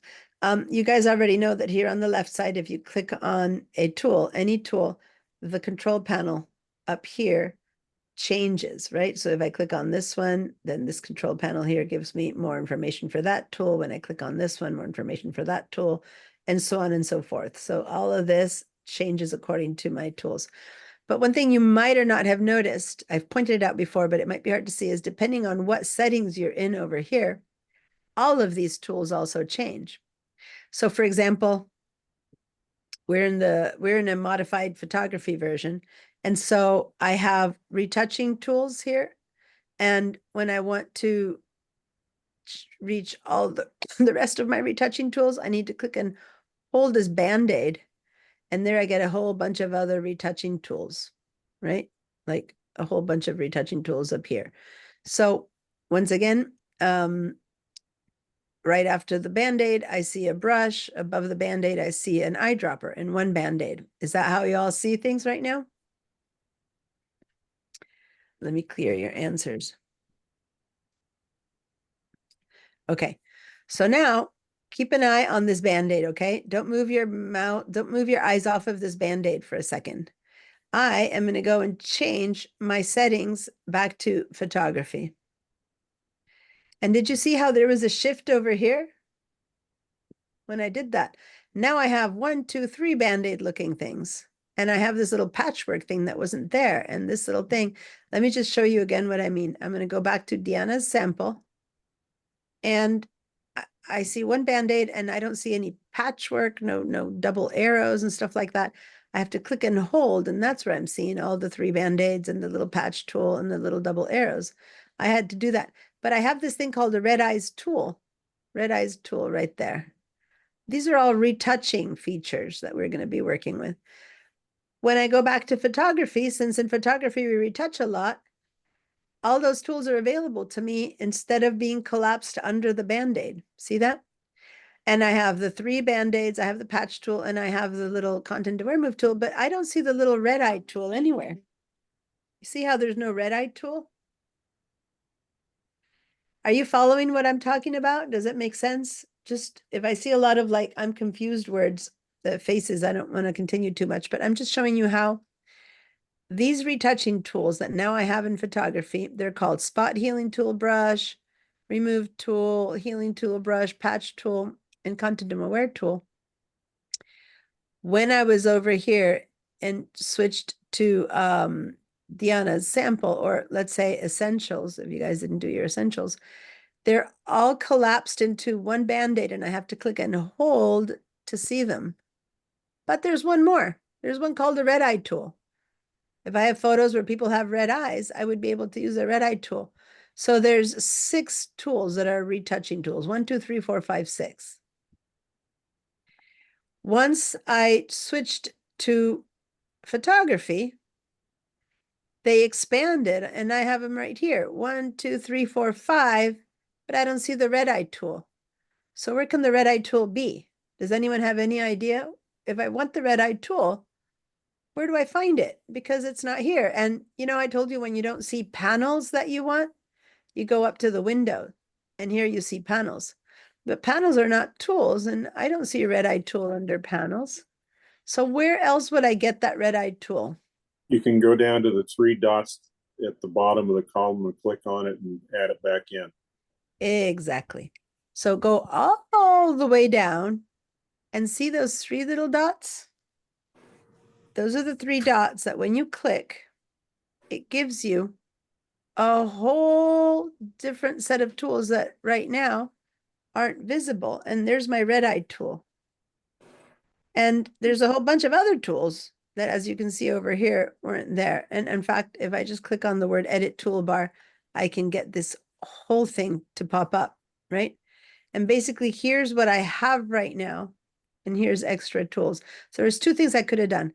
When I click on hold on it, I can just click on the red-eyed tool. Boom. And I just bring up the red-eyed tool. Now I have it. Or I can click on hold on those three dots and click on edit toolbar. And then over here, it's showing me all the tools that I have. And it's like, I will never, ever, ever use the sharpen tool, which by the way, you shouldn't. Sharpen tool. This edit sharpen tool, the sharpen tool should never be used. It's really bad. So, well, maybe I don't need it here, for example.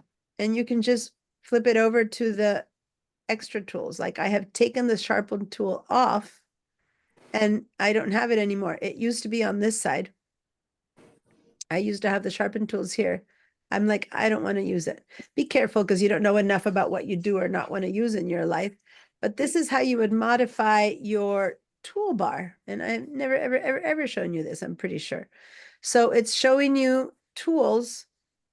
And in this case, if now you want the red-eyed tool, you go, okay, I'm going to look over here to the ones that I don't have. These gray ones are the ones that I don't have. I find the red-eyed tool and I'm going to drag it over here. I'm going to put it here under the patch tool. And now there it is. It's appearing as a tool that I use a lot. Yeah, Yep. I couldn't find those dots to get to all these tools. Okay. So I'm going to cancel. So I'm undoing this. Okay. And I'm going to go over here, and it's possible that when you go down, your tools don't go down that far because they don't fit in your screen. If so, up here you have two little arrows. Yeah, I the- did that. Click on that, and then you will have the three. It's just that since I already put something on it, instead of showing me the three dots, it's showing me the tool that I was looking for. And so now I don't see three dots anymore. But yeah, if you go to edit to whatever's above the colors and below the search bar, there should be three dots there. You still Oh, don't find them? No, I can't. Okay, then go ahead and share your screen Sure.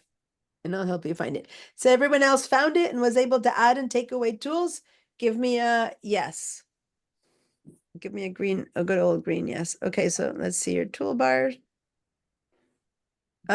Yeah, so that's it. You've already added the red eye toolbar, so that's why you have a little tiny eye over there. That's why you're not seeing it. Yeah, that's the one.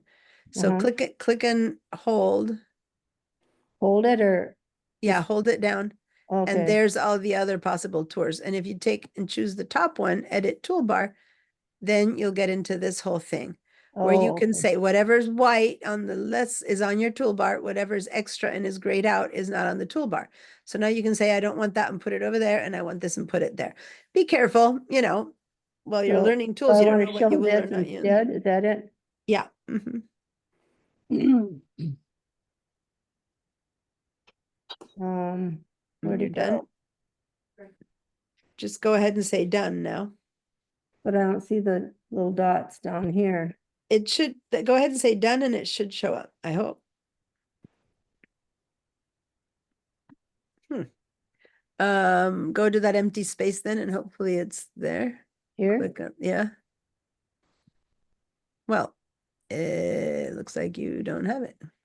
Okay, so what's the bottom thing you have there?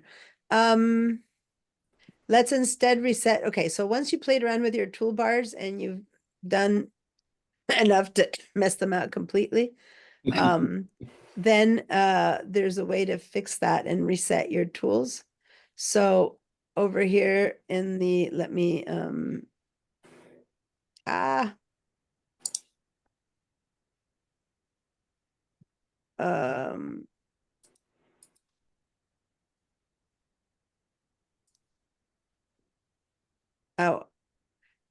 I'm trying to find my pointer. Here we go. Not my pointer, my drawing thing. Okay, so head over here to where you see you're in the eyeball tool right now. Can you see where I'm telling you to? Yeah, See the little, go to the little arrow that's next to it. Yeah. And then go to the little gears. And this is for everyone when you want to reset your tools in case you messed up. Clear on there. And then let's reset all tools. And no, this isn't going to reset, just the tools. Okay. Reset tools. Reset all tools. Is that where I'm at? No, two up. Oh, reset all tools. Okay. Yeah. Mhm. Okay. Reset all Great. tools, default settings, say okay. Yeah. Okay. And it should be back. Although, yeah, you're right. I don't see the two dots. Go ahead and click on the little double-headed arrow. Let's see if you make it bigger again, if perchance it appears. No, and then go back over here. Huh. I don't know why your three little dots disappeared. I'll have to research and see why they disappeared. That said, even if they disappeared, there's one more thing you can all do. And since we're gonna go on break right now, when you need to, you can go up to the edit all of the computers, all of the Photoshop settings, and just reset everything from there. Let's go down to file, no, to Photoshop, to the left, to the word Photoshop, settings, right there. Yeah. Mhm. And then head over to general.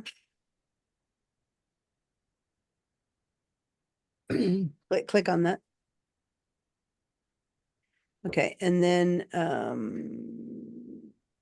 you can say reset preferences on quit. And then once you quit and open Photoshop, then again, then everything will be set back to 0. Okay.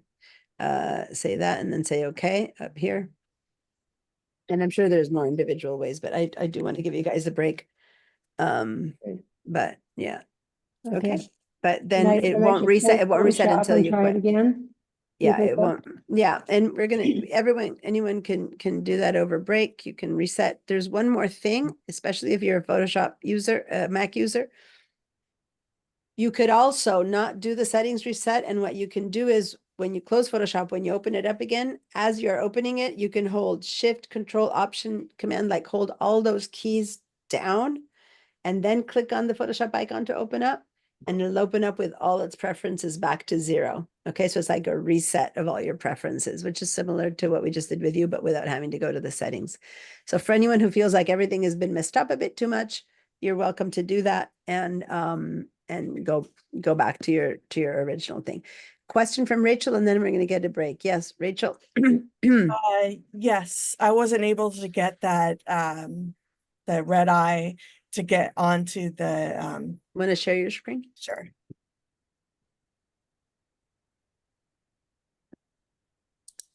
All right, so head over to the 3 little dots. Click and hold the 3 little dots. Yeah, and then go to edits toolbar. There we go. So, oh, why in the world do you not have extra tools?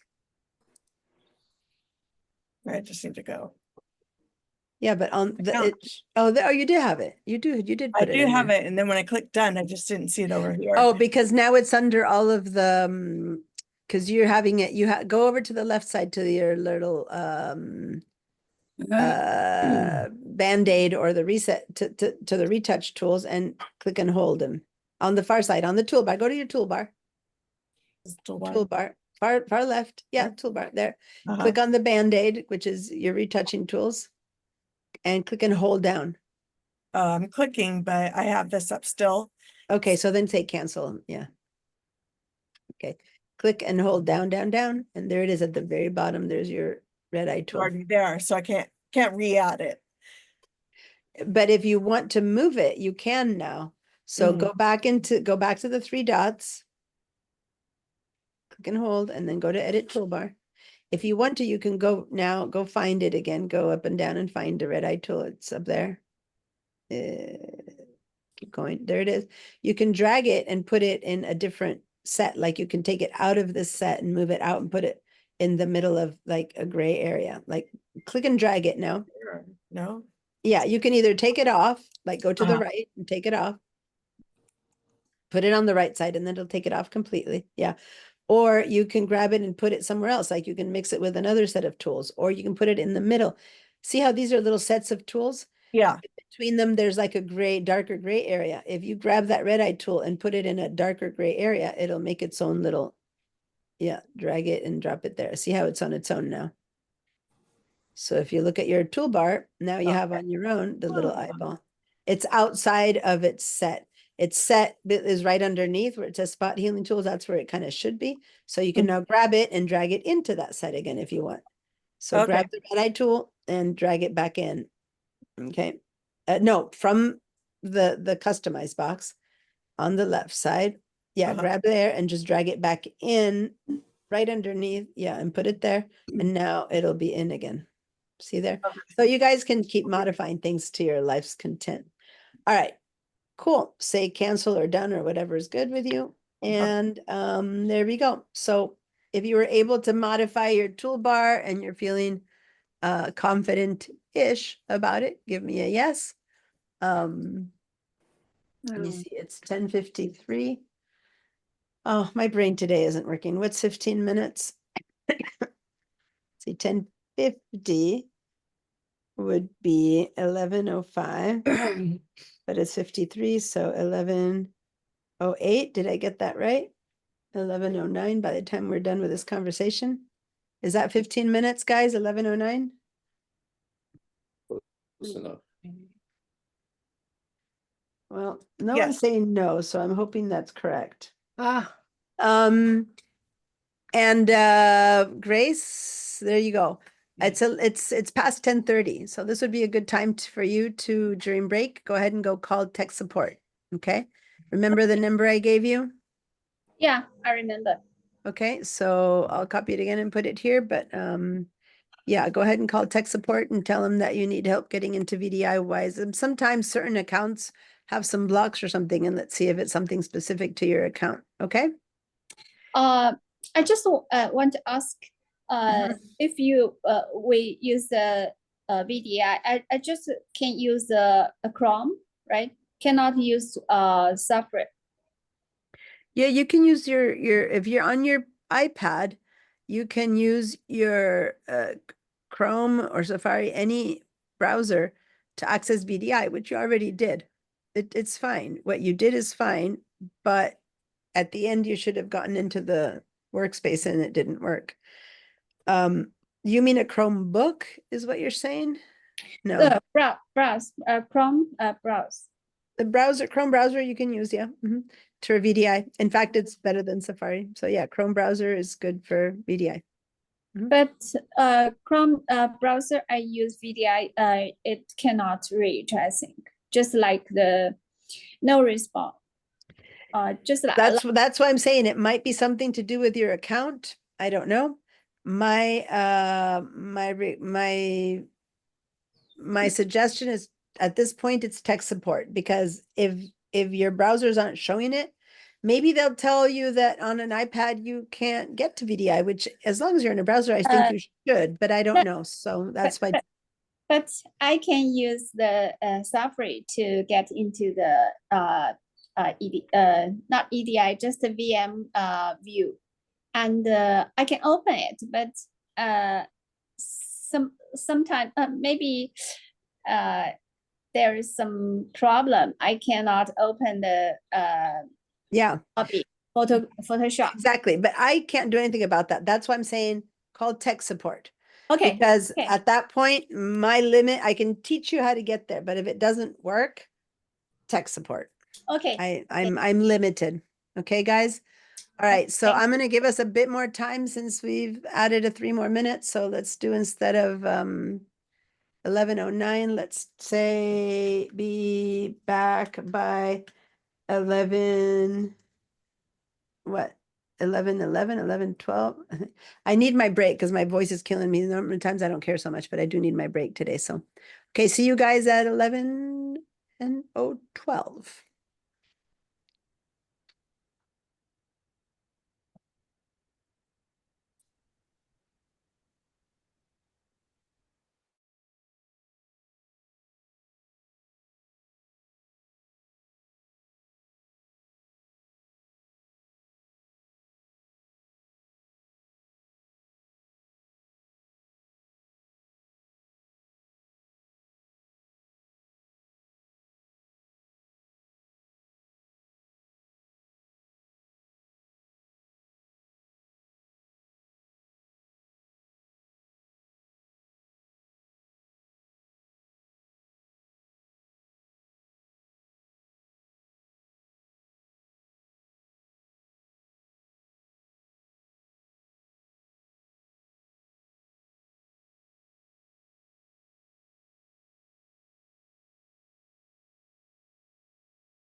All right. Is it time? There we go. All right, welcome back.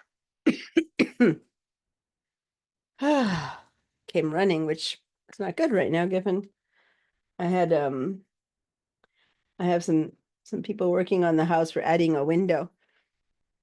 And they're doing a great job, but every time I go, I have to be on top of it. And they had begun to open the window a foot to the wrong side. So I'm glad I went and peeked in so that they can move it into the right side. But so I'm sorry if I'm a couple minutes late. Okay. Who's here? I'm seeing Barbara and Dot and Ed. Everyone else, either I'm not seeing you or you might not be here. So give me a good old yes. Let me clear my feedback. Give me a yes if you're here. Dot, you said you Yes. reopened it and the 3 dots showed up again. There we go. So we reset the settings there. Okay. Cool. So, last week we ran through a bunch of different, let me give my share. Oh, and by the way, can y'all please do some kind of, screenshot of the work that we just did with, the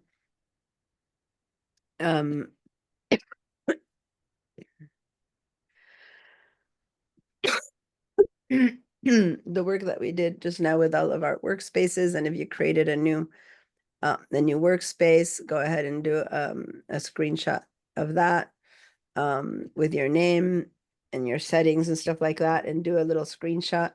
Or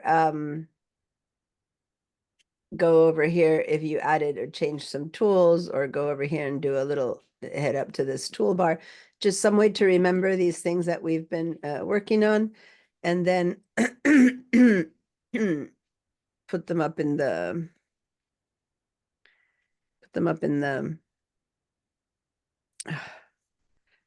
I hate working on this laptop. I really think it's so tiny. My whole body rejects it. I want to be on my big screen, but my big screen, my computer doesn't handle the newer Photoshops anymore. So, anyway, go ahead and post it in the chat. So in the Padlet. So here's my link to the Padlet one more time. And let's head over to the Padlet and do some postings of this work. And I'm going to just do one, and then we're going to move forward, but I want you all to not forget. Oh, that was the old Photoshop. So I'm going to just add.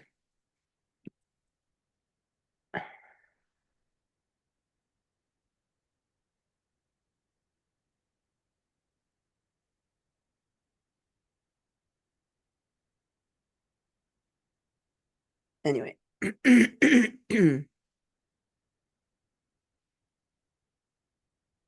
Okay, so that kind of thing. Okay, I'll let you guys post the rest of it on your time, and now I'm gonna head back to Photoshop. Okay, so we had opened this one here, and it had 3 different layers that are turned on and one that's turned off. Let me show you why that one's turned off. Originally, I'm going to turn this eyeball off and turn this one on. And originally this image wasn't big enough to fit a bird and the woman and whatever. So that's been, I did a content aware expand over there. So I'm going to show you that in a second. But mainly, I just wanted you guys to remember and get accustomed to the whole moving things around by selecting their layers. If your tool is set such that your selection tool, if you're set here, it says auto select, like that, right there, then you just click on the bird and it moves. You click on the woman and it moves. You click on the background and it moves. Okay. But there's quite a few times when this is a limitation. So if this is what you've been accustomed to, because this is what you're doing, sure, go ahead and keep going with it. But I'm just letting you know that there is a limitation to that system. So the main limitation is that you get accustomed to just clicking to moving things around, and then you forget that every time you want to act upon something other than moving it, you need to come and select the layer. So if you're going to do anything else, if you're going to retouch this, if you're going to do that or whatever, you have to come and select that right layer. That's like a constant thing you need to do. So why not just get accustomed to doing that all the time and then never forget to select a layer? So what I'm talking about is if this is turned on, turn it off. And then if I try to move the eagle and I move it, it's not gonna move if my layer isn't selected. So right now, my eagle is selected, it moves, but if I try to move the woman, it's not moving. I'm clicking on the woman, but it's not moving. Why? Because over here, this layer of the eagle is selected. So I need to select the woman and then move the woman. It might seem more work to start with, but it trains you to always head over here to work on the layers, because that's the muscle memory that we're going to need, because every other tool we use in Photoshop is going to work that way, where you first need to select what you need to do before you work on it. Okay. So I recommend doing that. It's okay. Keep your choice if you don't want to, if it seems too confusing, but just remember always to keep coming back to the layers. Now, I know that when I click on this auto select on, some people don't have this choice up there. Some people have like a little column, like a little pier, a little like a pancake stack or something like that. It's weird. I really don't know why some people have this icon and some people have that. But if so, when you click on that little icon, if you hover over it, it'll say auto select. When you click on it, it'll say that it's it'll be black or it'll be kind of grayed out. So if it's black, it means it's on. If it's grayed out, it means it's not on. Okay. So you can do it that way. There you go. Just wanted to say that. There's one other setting here that drives me crazy for new users of Photoshop. This setting shows up like this, where when you select something, no matter what you select, it has like the transform controls on. And to have those on all the time is really confusing. And see what I mean? That you have this bounding box that transforms. I don't think that's necessary at all in Photoshop. So if that's comfortable to you, go for it. But if not, let's head over here. And in this little gears, let's turn off the show transform controls. Now, there's another box that's been showing up. See how when I hover over it, now I see these blue lines, which is a bit less than all those. When I see the transform controls, then I actually saw the handles of those blue boxes, and that was really intrusive to me. So I had you turn it off. But the second one down shows the layer bounds on hover, which means when I hover over this, it shows me that this blue line there is as big as the eagle gets, and these blue lines are as big as the woman gets, and this is the blue line. So if that's comfortable for you, that's also new as a default, then leave them on. If that bugs you, you can also turn that one off. So anyway, that's just things that used to not be there before that are now on all the time. So when I demo things, it's kind of confusing for people when suddenly all these lines are appearing and it's like, what's happening? And it's that this little setting is turned on or off. So choose to turn them on or off on your own. I'm going to leave one on because that way people have some idea what's happening. On my personal version, I do not leave these on. I don't like these two, but maybe it's because I'm accustomed to how it used to be for the last, 25 years. So anyway, that's how you personalize the selection, the select mode. All right. So yes, Barbara. I can't hear you. Your sound is off.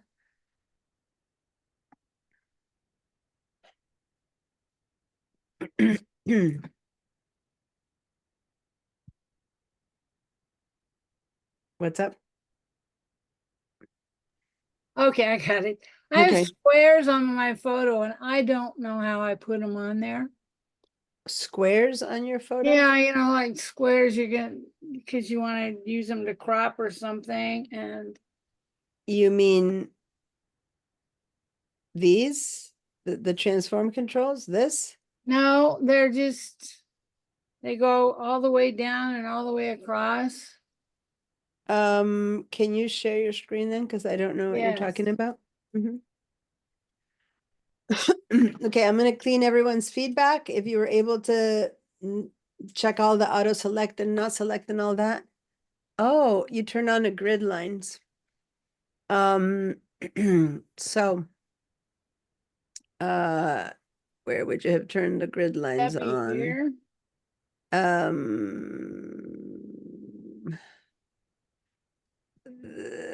I think, I mean, obviously, if you go up to view, you can turn them off, I believe, from there.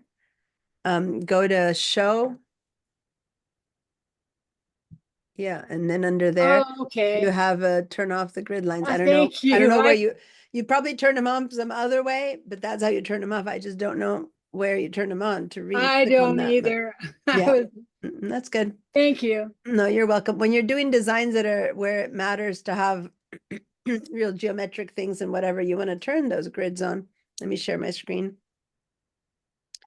for a second and show you what I'm talking about. There's all these different things that we can turn on or off. Back to Photoshop. There's so many ways to personalize this thing, but under view in particular, you can turn a lot of different things on and off. And under show, this is what she had on. She had the grids on. Looks like the shortcut is Command apostrophe. So maybe you did that by mistake. And there's this little pattern that she's talking about that she was seeing.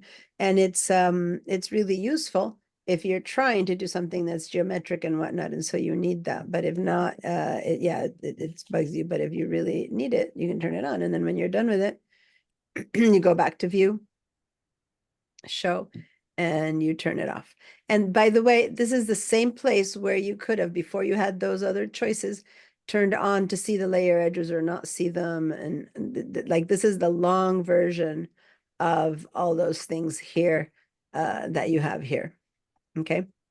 So the fact that this one is on means that when I go to view and I say show, then it's showing that this is black, it's on, it's my layer edges are on. And that what that is this, that I touch on this girl's layer and the bounding box, so to say, the edge of that layer is turning on. Okay, that's what that Thank is. you. You're welcome. All right, so we've done a lot of work on personalizing, understanding, getting a bit more comfortable with the whole workspace, which as you begin to get slightly more advanced, you want to understand more what's happening, be more at cause instead of a reaction to what Photoshop does to you, and understand that you can change things at your heart's content. Now, since we did a lot of changes and different people's panels might be different, I'm going to have to go back to photography and go back to reset photography so that we can all be talking about with the same tools. You know what I'm trying to say? If we have different tools in class, it's going to be harder. So everyone, let's head back to photography.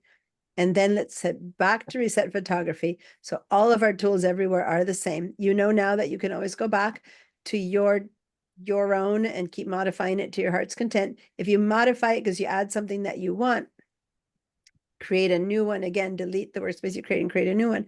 And then your own can always be the way you want it. But for now, since I want everything to be identical, let's do photography, reset photography. And then when we're done with that, we're going to have this adjustment layers panel expanded. And so let's double click on that to make it smaller. And that's where we're going to continue the class from the reset photography. And the only difference is that we're collapsing with a double click the word adjustments over there. So we have the most amount of screen that we can for this. Now, there's some other tools that I've never shown you that I want to show you right now in the layers panel. So here we have the layers panel. When we talk about layers panel, we just simply click on these layers and work on them. That's just about all we've done. At most, sometimes we have locked a layer and unlocked it. So for example, when we start off on an image, usually it's locked. So I've said, we'll go over here to this tiny little lock there, and that's how you lock it. And then if you don't want it locked, you click on there and you unlock it, right? So it's lock, unlock, lock, unlock. But that's about it I've ever shown you about stuff that's up here. So I'm going to show you a little bit more what's happening up here. We don't have much variety in here. All we have is layers of pixels, right? They're already cut out. There's no masks. There's nothing. They're just, all we're seeing here is a girl, the eagle, the background, right? And another background that's smaller. But someone already, and that someone being, of course, yours truly, already created a mask, brought in just the eagle without the mask, and did all that. So this is a simplified version of this image. But let me turn these on again. Over here, right under the word layers, there's a thing called kind. When you have a ton of layers, those files, I don't know if you've gotten to that point yet, but those layers, those photographs, those images where you suddenly have 30, 40 layers, I mean, it can get pretty crazy. When you go over here by kind, you can kind of select only the ones that you're looking for. So for example, you might want to sort them by name and then find them by name. And then if you say name, then here you can call it, like maybe you're looking for the layer 0. So I'm going to click in here and go for layer 0, for example. That's one thing you can do. But most importantly, let's create something different. Let's go down to this layer 0, bottommost one, turn it on. Turn this one off, by the way, the layer 0 copy. Turn it off. I'm just going to go to layer 0. And now select that layer. Don't just view it, but select that layer. And now let's give it an adjustment layer. I'm going to go down here. Adjustment layers we've all done many times before, this little circle. Let's give this one hue saturation.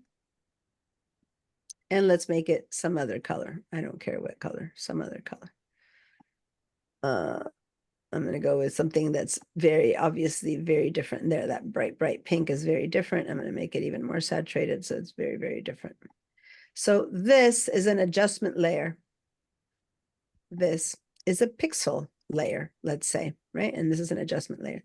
So now I can go over here to kind and select, oh, it doesn't let me choose by adjustment layers. Here I'm showing you something and I thought it would have allowed me to select an adjustment layer. It's not. So bad example. That's why I had you make this one, but it doesn't give you that choice, which is interesting. It only lets you do it this way. Okay. I don't So- get kind. What? I don't get kind when you go up to that normal thing and Above normal. It might already be set on something else, name or effects for modular or current. If you set any of these words, you might have set it to like color, for example. So it might say color. Do you have that? it says normal. Above normal. There's nothing above normal. Go ahead and share your screen with me, please. Is anyone else not seeing it, guys? Just in case it's a thing. Huh. You want to click that, nothing. No, it's not normal. That's a whole different one. And you just reset your whole I did. tools. I'm wondering it's because you don't have another kind. Sometimes they're contextual. Click on that little arrow right there. Yeah, that little box. And where's the settings to hold on. New group from layers, convert. There's no like reset this panel options. Almost at the bottom, the third one up from the bottom, panel options.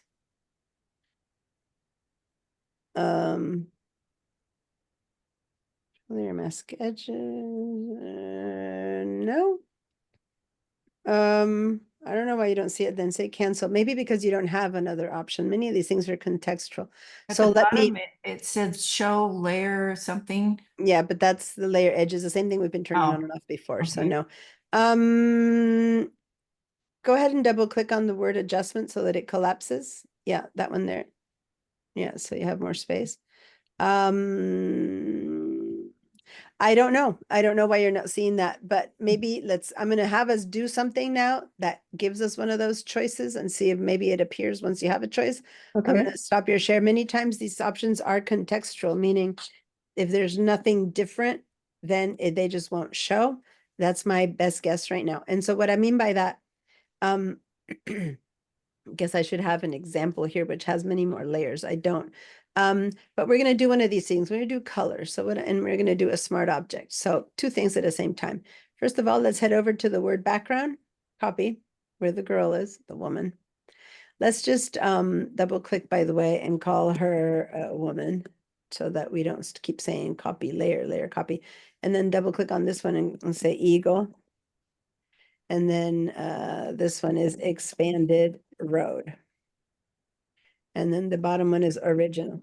That's just to make it a bit clearer to know what we're talking about. So woman, an eagle, expanded road, and original.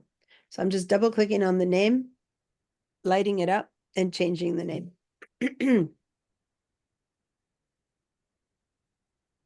Now, when you're done with that, let's head back to woman. And we can do this so many ways. You can right click, or you can go up to filter, or you can go up to layer, and whichever way you do this, you are going to turn it into smart object. So smart object, convert to smart object. That's the long way around. We could have also clicked right click and just say over here, convert to smart object from there. Whole point is we get this little box there, and that's a smart object. We're going to talk more about what smart objects are in a little bit, but there you go. Now that we have something that's a smart object, if we go over here and we say, I want to just see smart objects. See over here on the far right? I want to see only smart objects. See that? So I put it on smart object. And again, dot, if it isn't showing for you, hang in there. And then when I head way over here, at the very end, there's a little button, right? And when you click on it, it's a slider. I wonder if you don't have that slider turned on, dot, I don't know. Huh. But you know what? It's interesting because it's not. I clicked on eh, the one on the layers way to the right, and it shows smart object, embedded smart object, it says. Yeah, this is weird. This isn't working for me right now. It's not doing everything should be turning off, and I should be seeing only the smart object. I don't know what's happening. So I'm going to start demoing this because what I'm doing isn't there. That's what should be happening. Word for selected. So watch. I have a layer selected, right? When I go up to kind and say selected, it hides everything else and it's only showing me the selected layer. For some reason, it's not doing that when I click on smart object. It should be showing me only woman, but it's not. And so I'm not sure why it's being crazy about this. But anyway, select a layer, select the eagle, for example. Now, when you have 200 and different layers, sometimes you just want to clarify it and you go over here and you just say kind selected. And it erases the rest and shows you only the eagle. Now, mainly I'm showing this.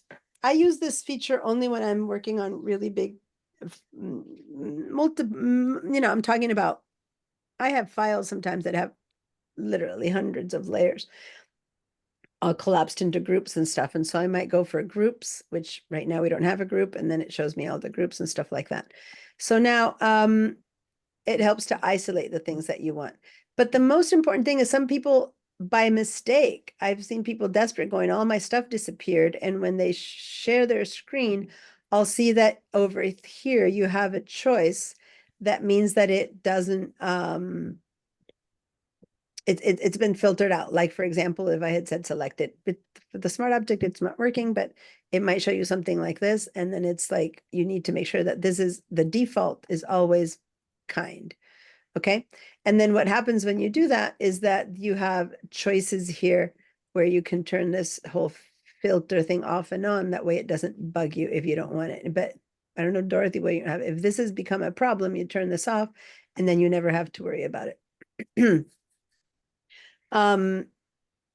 For example, if I want to see only type layers and I click on the T for type layers, none of these is a type layer. So this is more of this kind of choices. There's choose by type layers. Oh, here's the one I was looking for.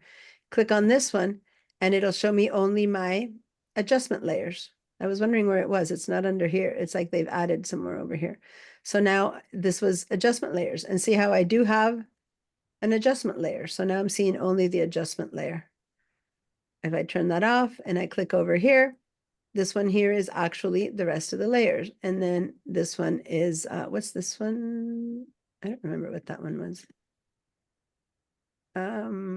Oh, that's the smart object one. So why is it working here and not under that? How interesting. Okay, so that's the smart object version. So it's showing me only the smart object. I'm gonna, whenever you leave anything black, now it's filtering by smart object, by adjustment layers, and by smart objects. So all these black ones, I want to unturn them off and to lose all of that filtration. The main reason I'm showing you this is because some people by mistake, they're working and suddenly they've clicked on this and they don't understand where everything's gone. Does that make sense? So this is more of a default setting that if you know how to use it, it's good. But if you don't, it's a bother. It's like, what happened to all my stuff? Where are my eagles? Where's my everything? And it's because I happened to click on this. So if you don't want this to be affecting you, you can just click on this to turn that whole bar off, the bar that Dot doesn't have, but that hopefully the rest of you guys have. You can just turn it off to not affect you. Or if you have it on, just be aware if weird things are happening, make sure over here you're not like self-selecting only one thing or the other. I see there's a question there. Yes, Ed. So you keep talking about having, images that have hundreds of layers. You're not talking about photography layer images. You're talking about graphic artists, aren't you? No. I've never seen an image that had more than 50 layers, and it had a photography image, and it had a whole more I mean, it depends. With now that the raw filter is a filter you can use inside of Photoshop, so many things can be done there at once that it's more rare to have hundreds of layers. But I can assure you, I've had hundreds, I'm gonna say hundreds, let's say near to 100 layers very easily, especially if you're trying variations and you have a group with 10 layers that give you this effect, and then you try a whole nother effect in another group and you turn the different groups on and off if you want to be darker or lighter. So you could end up with multiple layers, even if it's just Photoshop. But again, it is a little bit harder now, given that so much gets done in one item. And of course, yes, in the world of when I'm designing web pages or when I'm designing a spread or a layout or something like that, definitely. That is a great reason to have tons of layers, just the moment you start putting text in anything and stuff like that.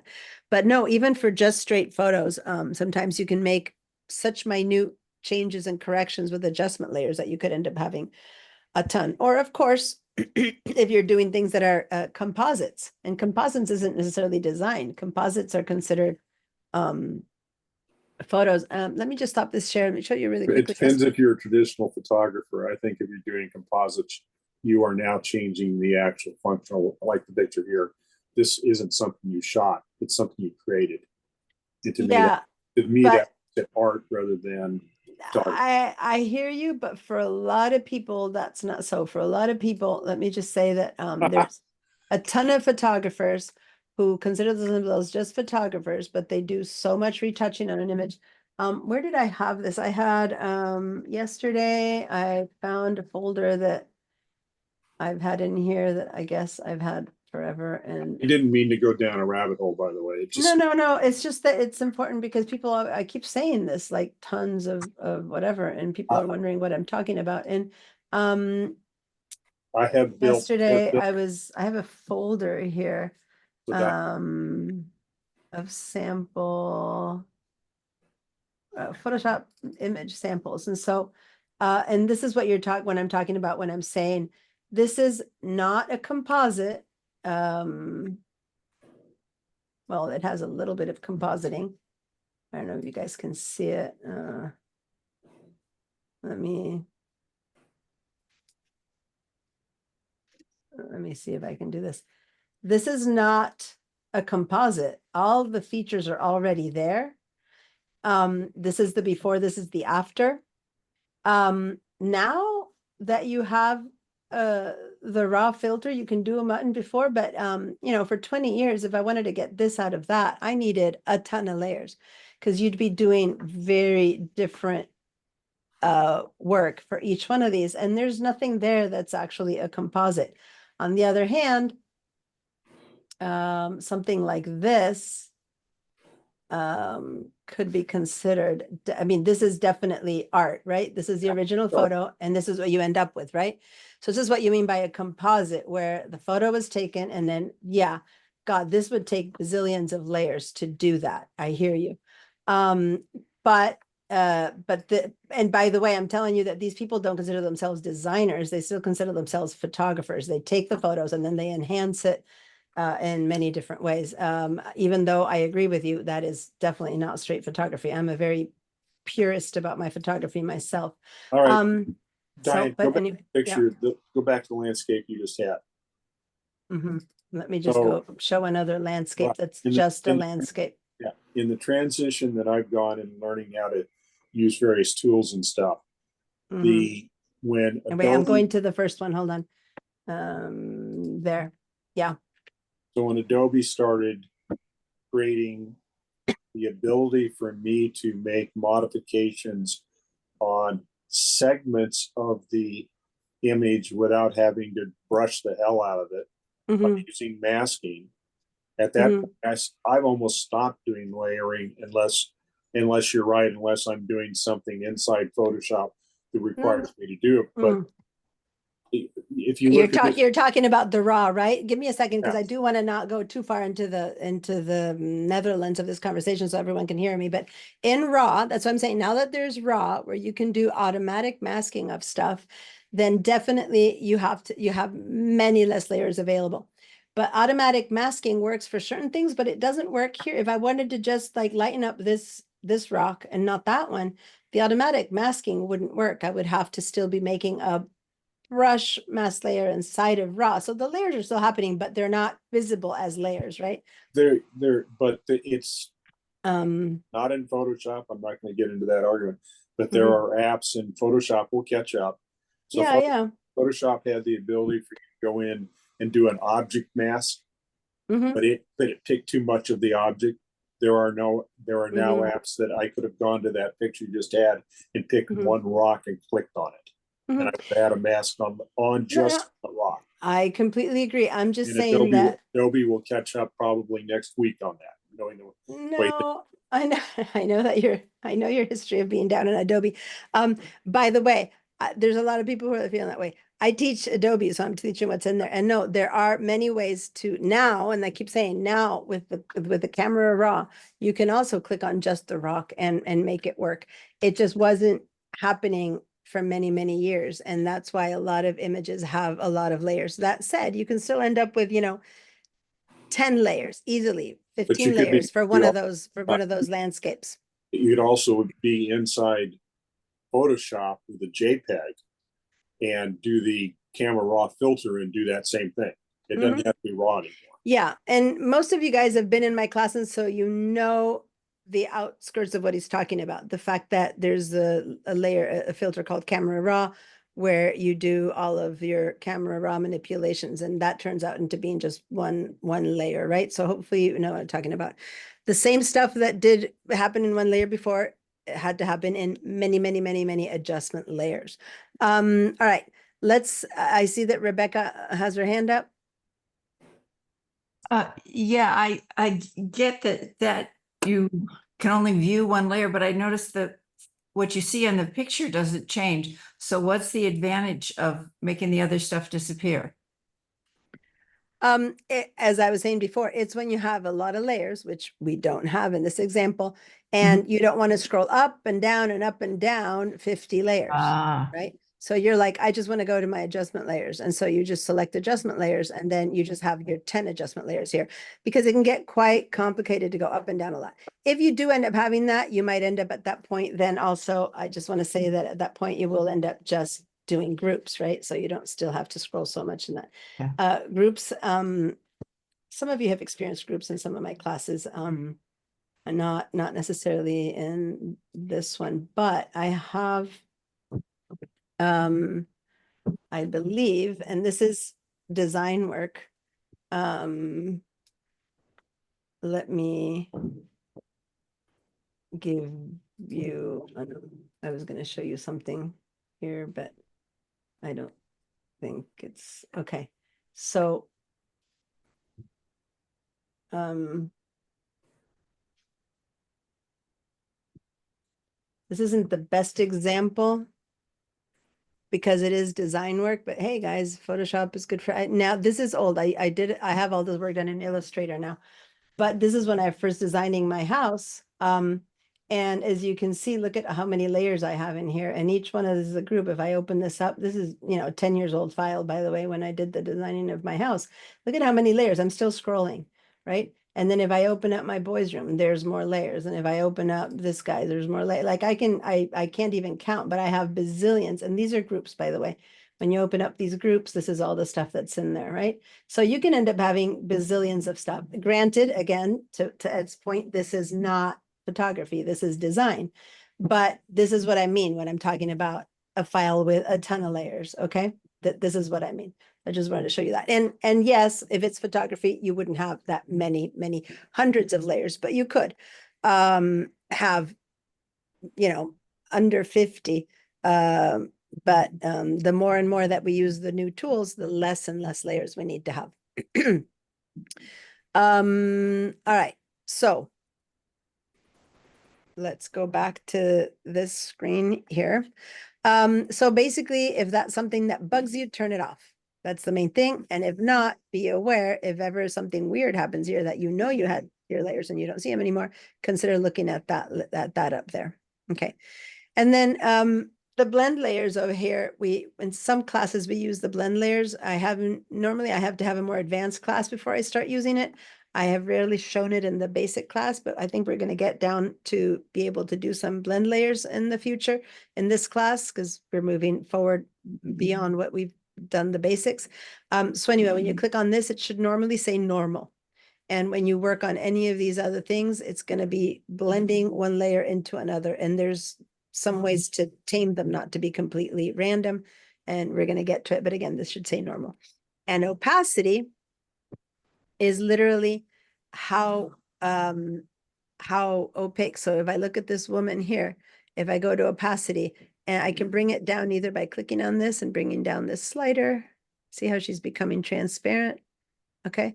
And that's opacity, or put it down, or I can just put my mouse over the word opacity, and you have to have the layer selected just over the word opacity and click and drag like that. And I'm changing the opacity. So I'm just I'm clicking the word opacity and I get a little hand, and then I move to the left or to the right. And that's just another way to use these tools. Same as if I had done this or that, but just different ways to show you how tools work that are beyond the basic tools that you might need to begin to pay attention to once you're starting to get a little bit more into the possibility of different tools. Okay. Opacity is the one that we would work the most. Fill seems to do the same thing. If I go to fill, it seems to be doing the same thing. But when you're working in design, these are two distinct things. For the most part, always go to opacity, don't go to fill. Just it's a separate. So the opacity is one that we should use 99% of the time.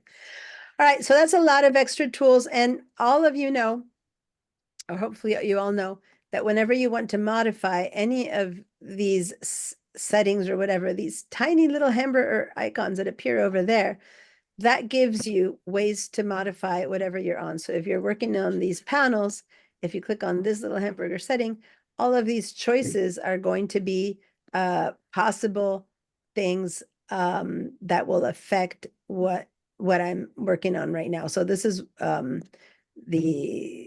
now I'm not gonna do anything to that, but those little guys there are always across the board. If I want to change this panel that says histogram and navigator, I click on that. It just gives me the choice to do that. If I click on this one that says adjustments and I click on that, gives me choices for the adjustment channels, okay? So always these teensy little hamburger icons there give you choices for what's happening. All right. Now I want to get back to, we had made this a hue saturation layer on top of the base original. And if you did it correctly, like I showed you to, you had selected the original, then the adjustment layer went up only on top of it. And this is where it should have appeared.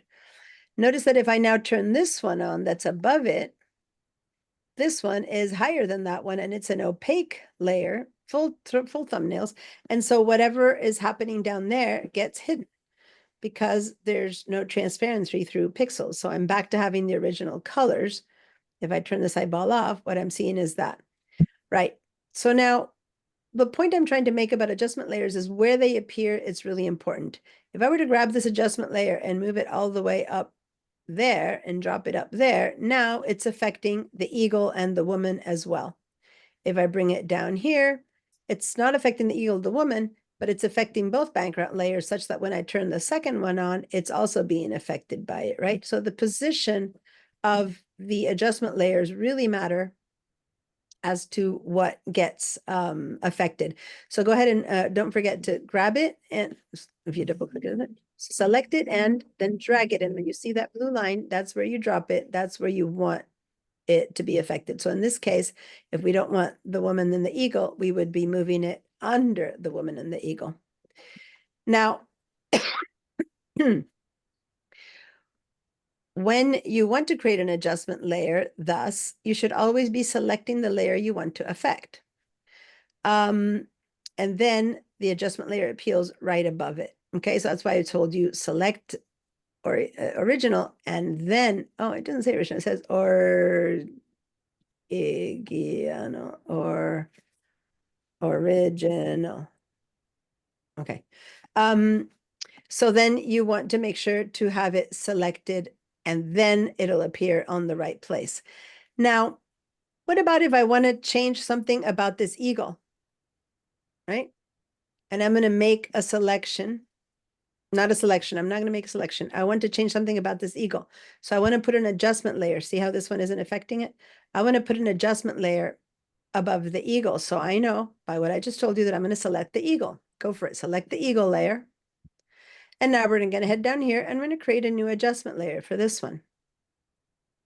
And what we're going to do with this one is just for having an example of different ones, we're going to go ahead and select someone, the black and white one.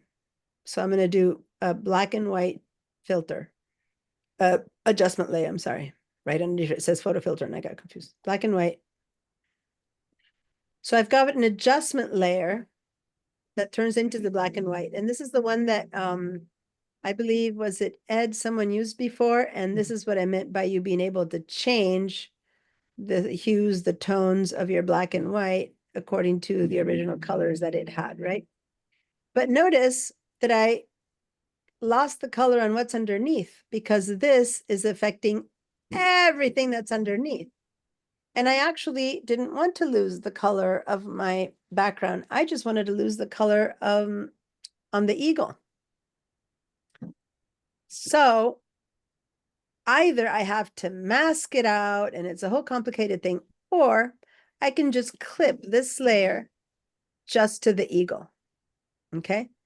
There's a shortcut, which is put your mouse in the middle, hold down the option and click, or you go over here to this little guy there and click on that. And now this adjustment layer has been clipped to only affect the eagle. So how the eagle is still black and white, but the background got some color. Does that make sense, you guys? This is called clipping it. So you can clip or unclip it. Once you unclip it, everything underneath is turning black and white. Okay.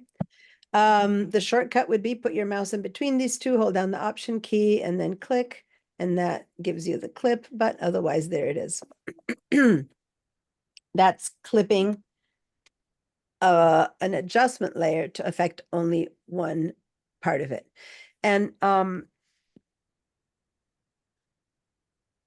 if I were to now, though, look at my screen, move this one up on top of the woman.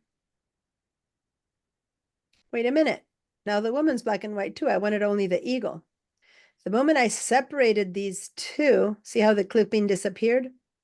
So for a layer to remain clipped, it needs to be right above the layer that needs to be clipped. If I were to now clip this one, it would clip to what's underneath. So it clipped to the woman. So then the woman's in black and white and the eagle is still in color. Does that make sense?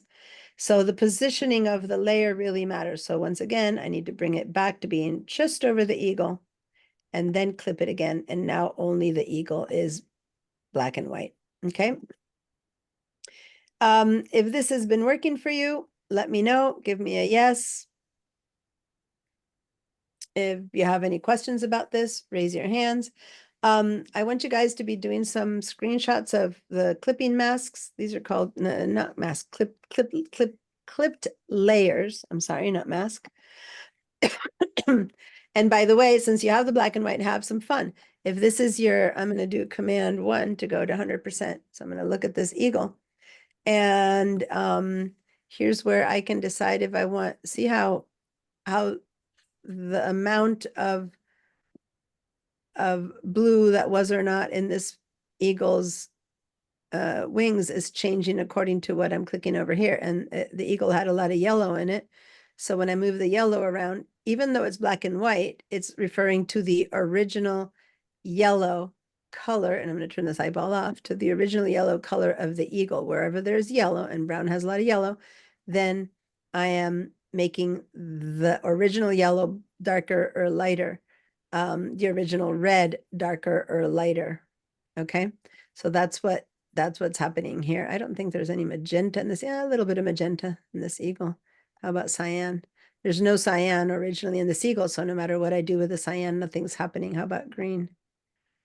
A little tiny bit of green over there. Okay, so when you move these around, it refers to the original colors that were in this eagle. Okay, I keep turning this eyeball on and off to see the original colors again, but that's what I'm referring to. So that's just a little bit of practice with the black and white adjustment layer.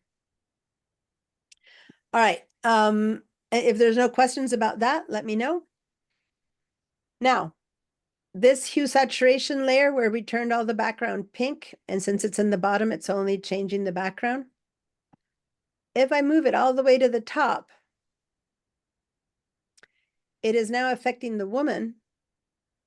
But then how come my eagle isn't turning bright green or bright pink wherever it should be turning, right? Like, what's happening? Why is this not working? No matter where I move it, it's not being affected. And it's not because it's clipped. It's just because in this layer, you took the color out. So no matter whatever you do above it, there's no color for the hue saturation to work on. So although it's working on the woman and it's turning her into this obnoxious layer of pink, they can't work on the eagle because the eagle has been turned into no color over there. And all of this is just to show you how things affect each other. Positioning of your layers really makes a difference. So you have to be pretty careful with that. Okay. Any questions?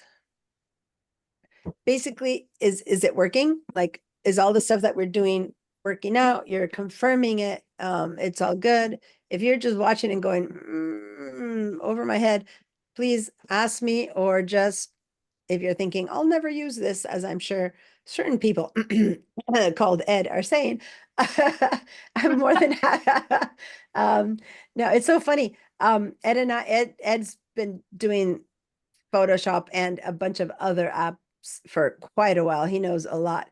And so whenever I make these kind of jokes, I know what I don't know what he knows. I know he knows a ton, but that Photoshop isn't his main program. So many times there's other apps that do certain things differently or more or better. And so that's what and he's a great photographer, and he's a traditional photographer, or how do you call it, traditional photographer? No, Old none of school. this. Old school. Well, actually, I'm going to stop you there. Have you ever seen photos from the 30s, the 50s of all of the collaged images of old school Diana? photography? Diane, Yeah. do you know what my last name is? Oh, yeah, Adams, Ansel Adams. And so all the way back to that, I'm a film guy. I used Photoshop when it didn't have layers, you know, and Yeah. hated it, by the way, absolutely hated it. But by the way, I was gonna, just as a real aside, people should go look and on Google search and look for Ansel Adams, and there is a fantastic video of Mhm. how he created The Lunar zone system. and how they mapped it out, like the map you had of the portrait. Yeah. And Yeah. it is just amazing. And you're just sitting there going, and then you're going, Wow.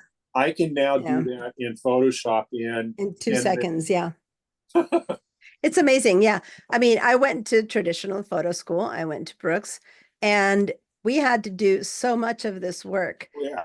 that a lot of the times when when Photoshop began, people were like, "Oh, but this isn't real photography." And I'm like, "Oh my God, if you were a real photographer in the old times, you did the exact same thing. All you did it on camera, you know, and you did it in the darkroom." But and this is where I'm going to say there's a lot of amazing art in museums and stuff from photographers of the old times where they also did lots of collaging and stuff, only they did it in the darkroom. Anyway, that's not to say that when we say traditional photography, I'm a purist in photography myself. And I'm the kind of purist that even likes full frame. So I showed you that I saw what I saw on the camera. So I know where you're coming from. But I'm also a graphic designer, and I also know that there's a ton that you can do to photos. More so now with generative, with artificial intelligence, that people are passing through as if it was their photos. Look at this one here. There's no way this photo was taken that way. This mist did not exist, right? You can tell. But if this mist hasn't been green, if it had been just kind of smoky, misty, you might have thought that this was there was mist in the woods that day. And many photographers do tend to want to pass that as their amazing timing of being in the outdoors and taking that great photo. And you might believe it if it's well done. This one isn't intending to be believable because look at the color of it. But yeah, you have to be careful. People who think, oh yeah, I took that photo. No. There's rarely any photo that hasn't been post-processed, even Ansel Adams, okay? Because in the past, this was considered post-processing in the past, okay? So Ansel Adams invented this whole zone system by which the rest of us have lived the rest of our lives, processing and doing a lot of stuff to get those amazing contrast and colors that, yeah, with Photoshop, 3 clicks of a button. All right, Rebecca? I'm back on the eagle. Mhm. He's in black and white, and there's numbers next to the colors already. Mhm. So it doesn't click back to 0. No. And it doesn't seem, I don't seem to make it, it just gets darker. It doesn't. Okay, so head over here and reset the tool. So down here in the tool of the properties, you have this Okay. bottom arrow, reset it, Uh-huh. right? And when you reset it, that is what the Yeah, adjustment layer, what the I- adjustment layer assumed and considered to be a good black and white. And then from there on, it's you that you move it around to decide if you want the whole body to be lighter or darker or something like that. Does that make sense? Yeah, I just didn't see the difference. Like when you did it, it seemed to make a big difference. Well, certain colors make a huge difference. As I said, yellow, look at the difference the yellow makes. Why? Because there's a lot of yellow in this bird.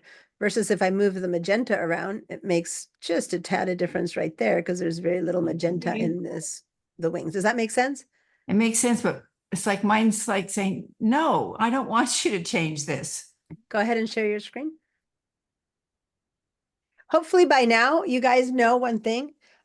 When we're talking about this one eagle and you're like, I've worked this eagle to death, please go find one of your photos, open it up. And when we're talking about the eagle, open any other photo and put on a black and white filter and play around with it and see what I'm talking about.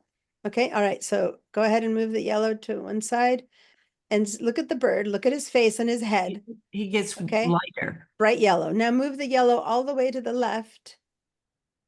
All the way to the left, all the way down. Keep going.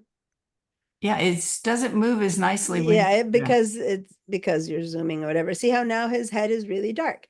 So Mhm. it took a little bit more steps, and in part you're zooming and maybe you have 20 other applications open on your computer, who knows, but it's just doing it slower. So you don't Mhm. see it going up and down quickly, but it Okay, used to be a very white head and now it's a very dark head. So it is working.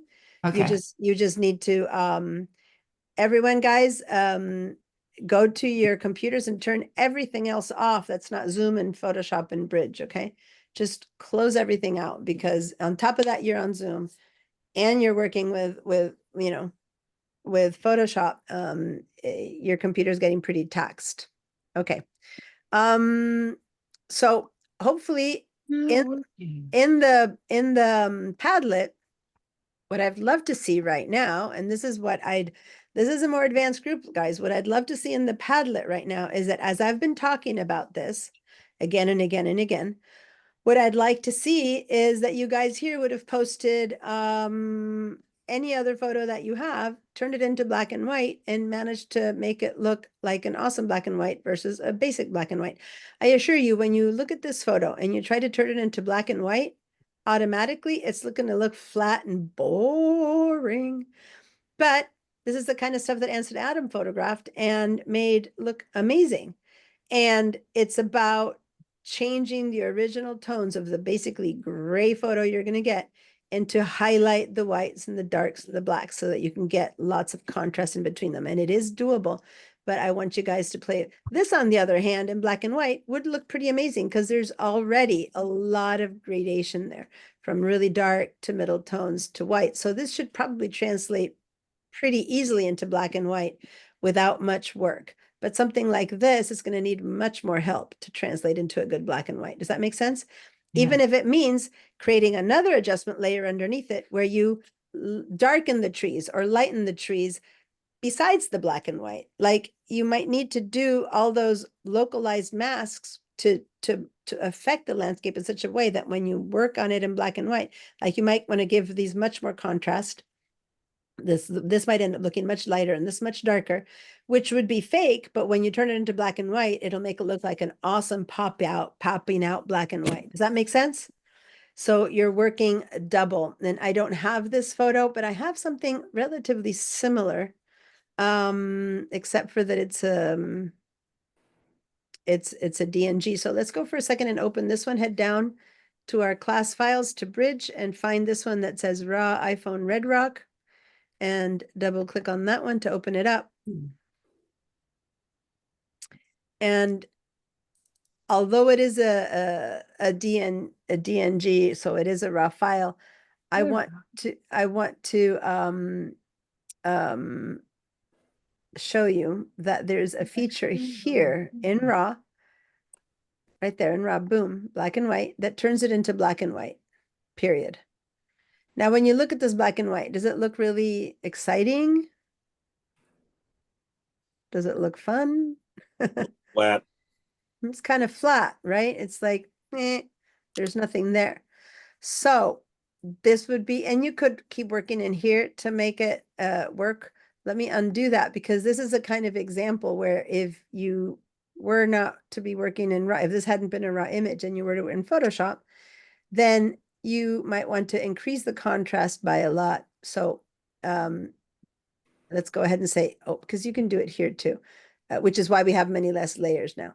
But let's go ahead and open it as if this wasn't a raw image. Click on the word open and it'll open in Photoshop. Now this, if I do give it, okay, so we've opened it in Photoshop. We've done nothing to it in raw. We just opened it in Photoshop. If I now give it a black and white adjustment layer, it turns into that same kind of black and white, right? When I head over here and I change the reds, look at what a difference it makes to this photo.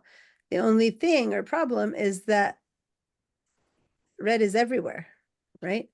So it changes on there and it changes in here as well. Does that make sense? And you might go, oh, I want this to be much brighter against the sky, or I want this to look like it's a very, very dark sky. It's a threatening sky.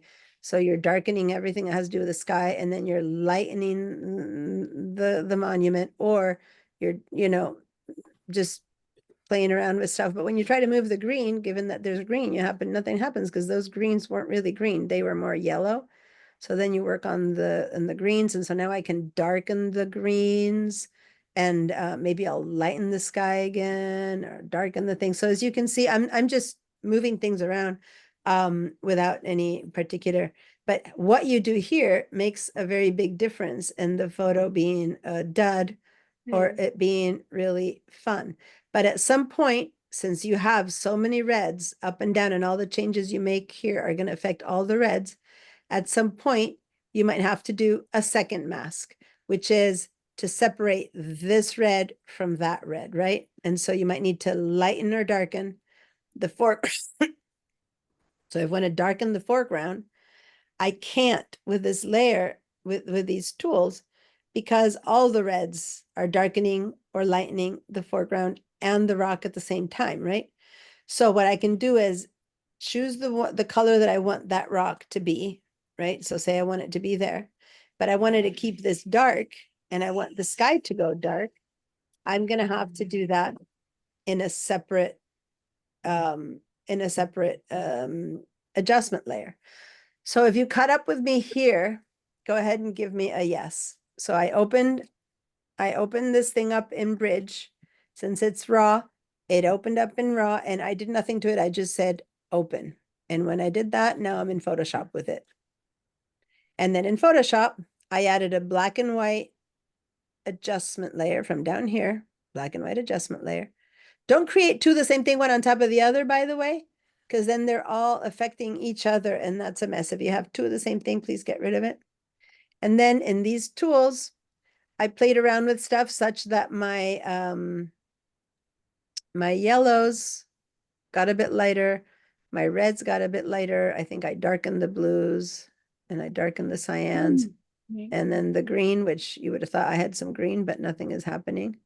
So that's about a rough idea of what I've done.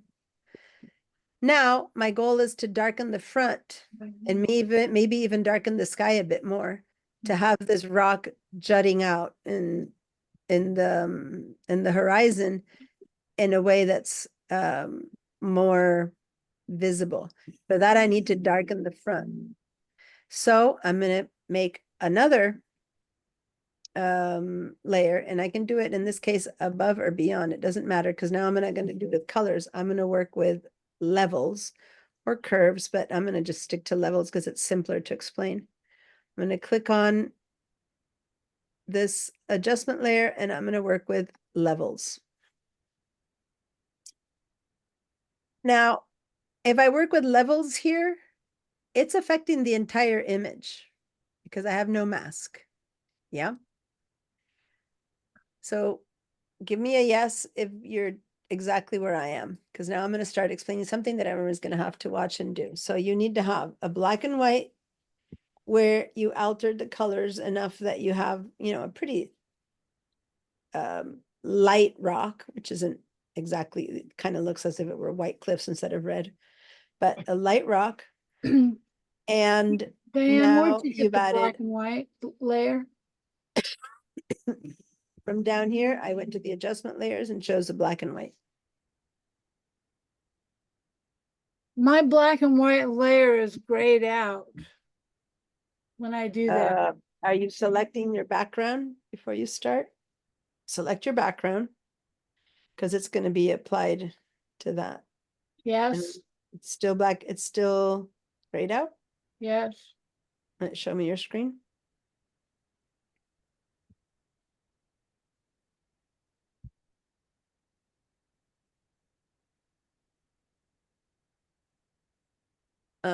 Looking around to see if anything else is weird here. Histogram. You already did something to this image. It's really intense. Did you work with it in Photoshop? Oh, I In- was in- in- I was in- trying to get the Not black in and Photoshop, white, in, and then I deleted those layers. yeah, go up to your history, because you might have worked at it in raw. Go up to the history.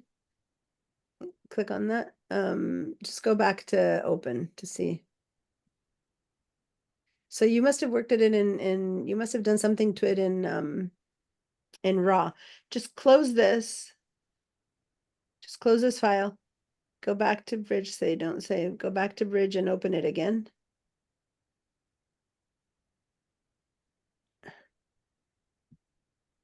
Okay, so now say open in the very bottom. Just say okay. Huh. You've lost your sky. It's very bright. And this guy has a ton of texture, so that's interesting. Go ahead and you know how you close it again. When you said open, you just said, yeah, go ahead and close it. Say don't save. I want to see if you have any settings on it. Go to, yeah, hold on. Yeah, go to that one. Go to develop settings in the bottom. Develop settings, two more, two up. Yeah, and now go down to clear settings. Okay, see how now it's dark again? Yeah, there was something. Okay, now just double click on it. Don't need to right click and open, just double click. Since it's a DNG, it'll open here. Good, now you have all your sky. Okay, now say open at the bottom right. You had just lost all that detail ahead of time. There we go. See how you have a sky now? Before you didn't. Yes. Okay, now go to your adjustment layer icon right there and click and choose black and white. Oh, now I've got all of them. Yeah, it's 3 up. There it is. Thank And you. now, you're welcome. And now move those sliders around until you get like basically your yellows and your reds, move them over to the right quite a bit. And that'll give you about what I did. And then your blues to the left. That'll give you a bit of what I had. That's good enough. And then now go down to your adjustment layer again. And now open levels. And that's where we left it. Hi, Ken. Thanks for joining us. Okay, I'm going to stop your share. That's where we're at. So where we're at is good. Is everyone else here? Give me a yes. Ken, I can't help you catch up right now because there's just, too much time has passed by, but you can watch the recording later. But basically, if you have a chance to go to the class files in the internet, you should start by downloading. Oh, no, wait, Ken, you were still having issues with the registration. So you might not get, if your registration came through, then go ahead and right click on this and download it from the class files, if you remember how to do that. If not, watch the recording from the beginning and you can do it later, okay? You stay a little bit after class and I can help you catch up a bit. All right. So I'm going to share my screen. And back to Photoshop. Okay, so I had left you at, we made the levels over here. And now, and here's the crucial part, the black and white layer had a mask, but we didn't mask anything out. What that means, the mask was not used and everything turned black and white. Does that make sense?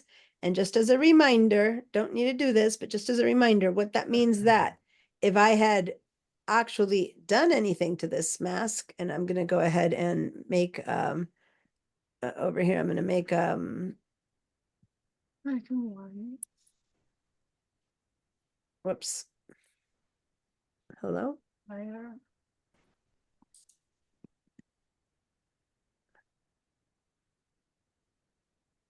White. Why is that giving me? Oh, there we go. It was giving me red. So this is what I mean by that. Had I made a little hole in this mask, part of my image would have gone back to being the right color. That's what I mean by it wasn't used. There's no mask being used. Now with the levels, same thing. When we affect our levels, the entire image is going to be affected. But I only want my my sky to get dark and my foreground to get dark. I don't want the rocks to get dark. So let's go up here into the levels. And the way this works is if you move your white point over to the left, all my whites get lighter, but I'm losing all of the detail. So you have to be very careful when you do any of that.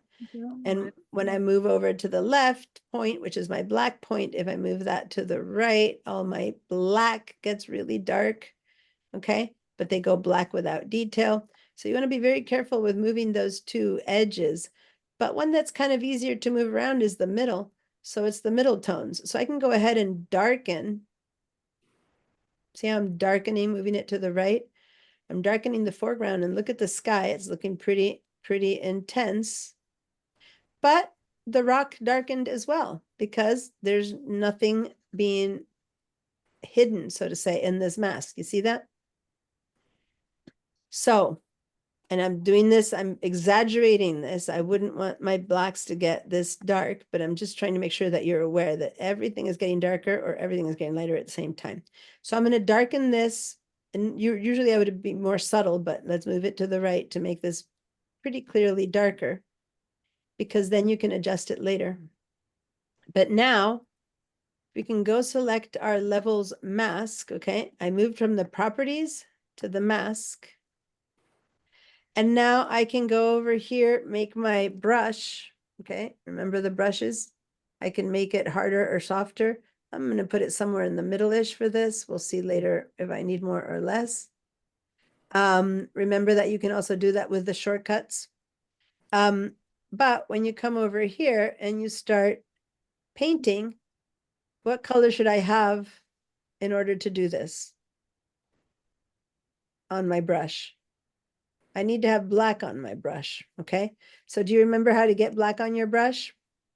Over here, you click on the X key and you look, and if in the front it says white and you try to paint white on white, nothing is happening. Hit the X key again. If the front color is black and you paint over, then something is happening. You remember that? I'm going to clear your answers.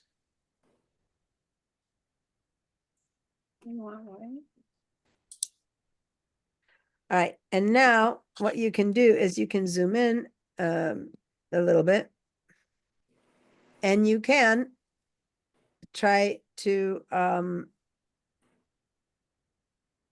go over here, and this is going to leave a lot of halos because we're not doing it a very clean way, especially around the bushes. You can begin to separate the part that was the rock. So this isn't the way to get a great effect. This is a reminder of the masking process, which we did a teensy reminder last week. Okay, and all I'm doing right now with a very big brush, so I'm being very, very, very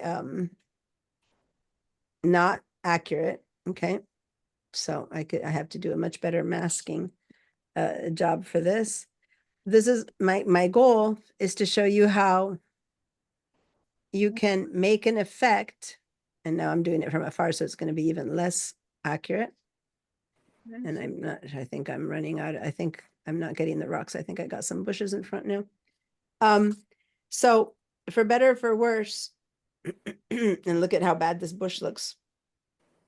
What I've done is I have added another level to affect this one. And I can now say, well, that black and white rock got too white, or this front got too dark, or the sky is too whatever. And I can keep moving the property of these back and forth until I get the effect I wanted. And which, by the way, it doesn't, I don't care right now if you're doing a great or not job with this rock. I just want to show you that I can go back into my black and white, double click, and say, well, I really don't want the red to be that crazy white. That was kind of crazy. It looked like an infrared photo.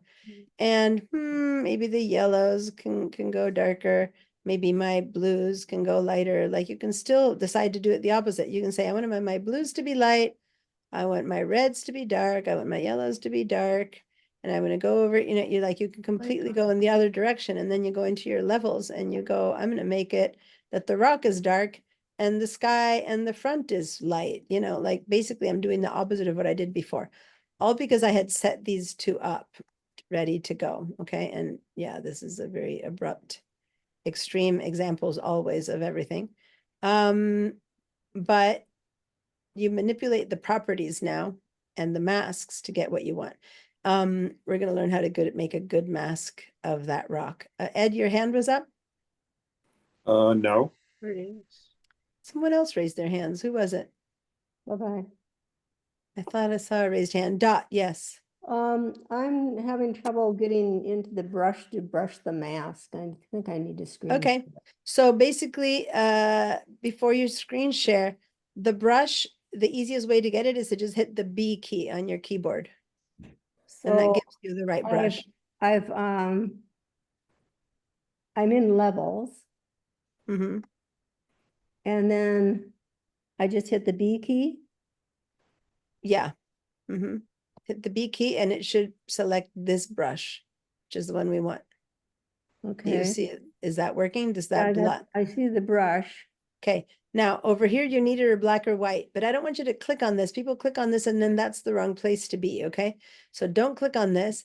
If this happens, say cancel, and Yeah. instead you have to switch front or foreground, black or white, and tap the X key until you get black in front.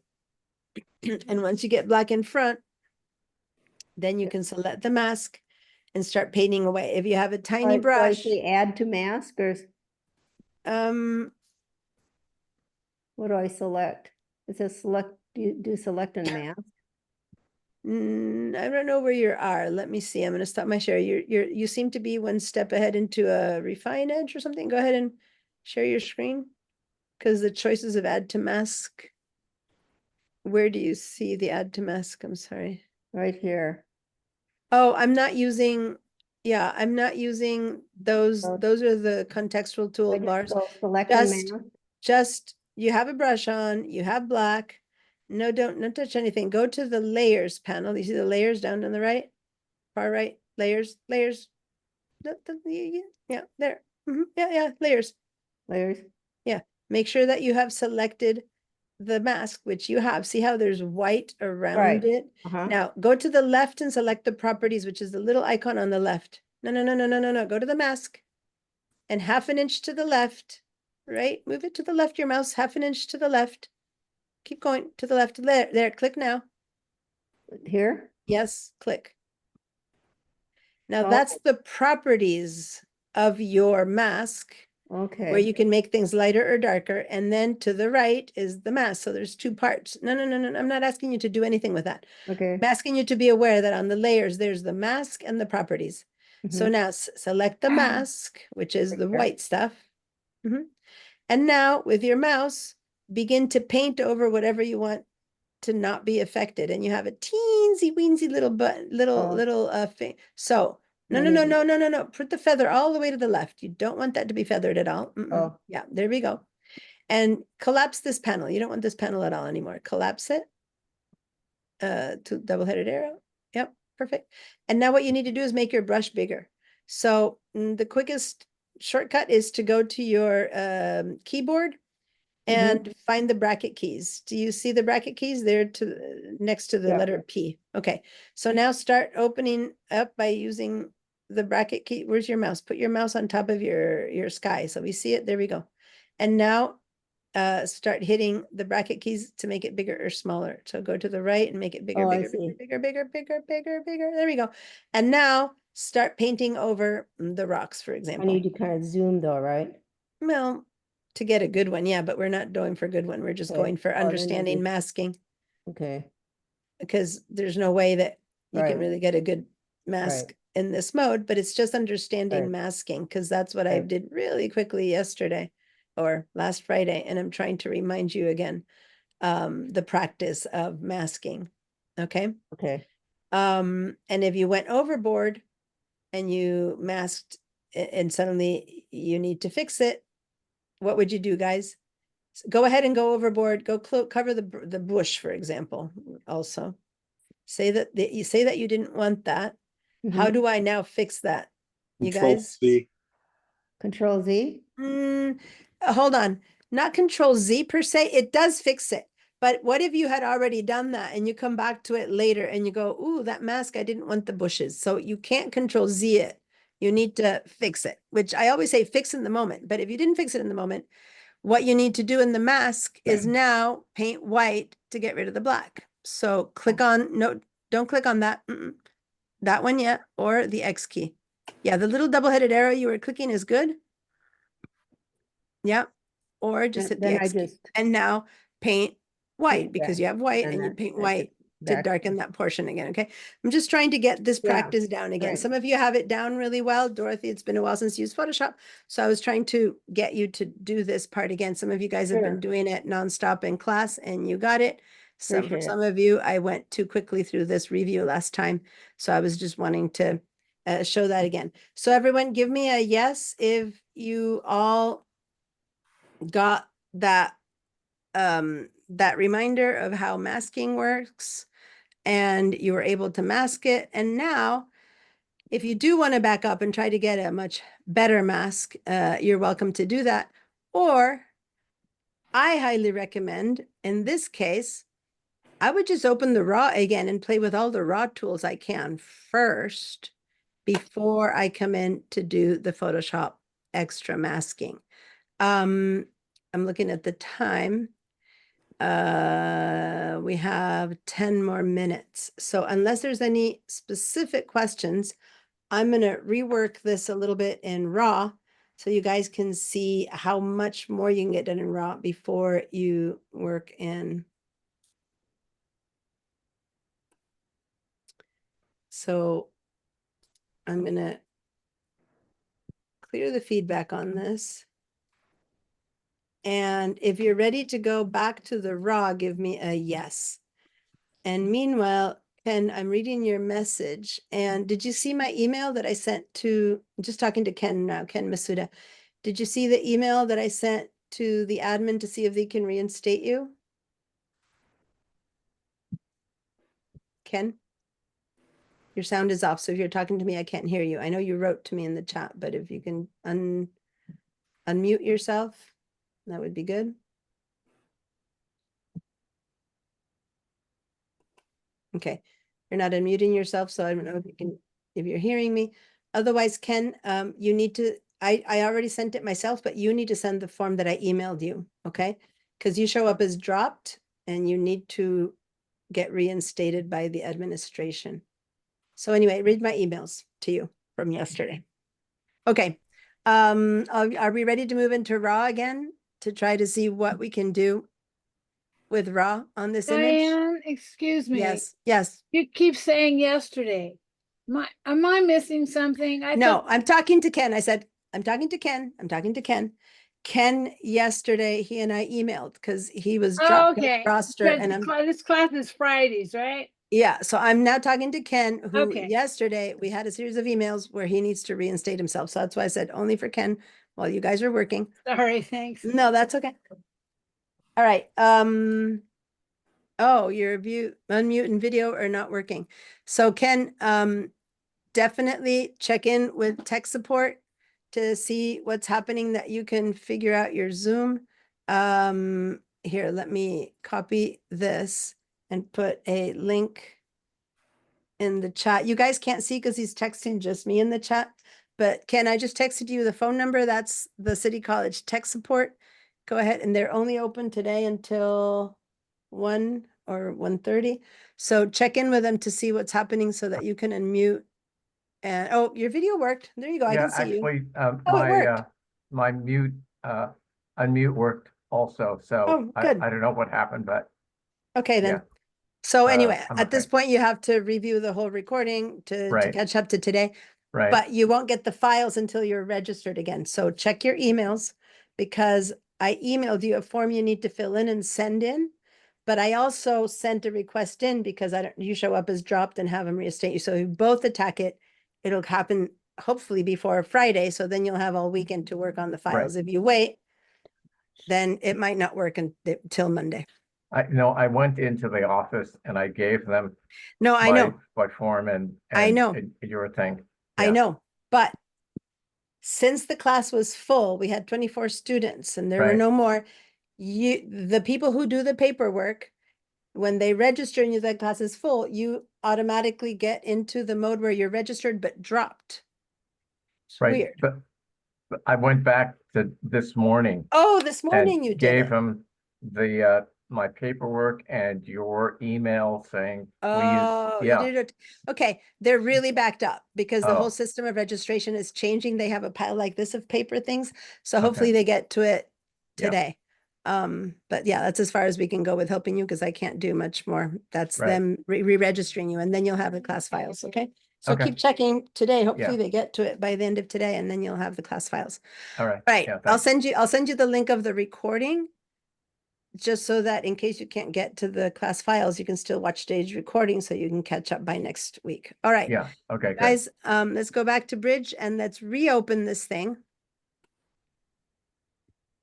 Double click on it, simple double click. Since it's a DNG, it will open up in RAW. So now this is opened up in RAW. Okay. And remember I told you there's much more you can do in here before you go into Photoshop. So let's do some of that much more. First of all, if you don't have these two things clicked on, and what I mean by these two things is this corner, go ahead and click this on and you should see a little white box around it and clip this one on and you should see a white box around it too. Deanna, I'm not seeing your screen. Okay, I'm going to stop and start again.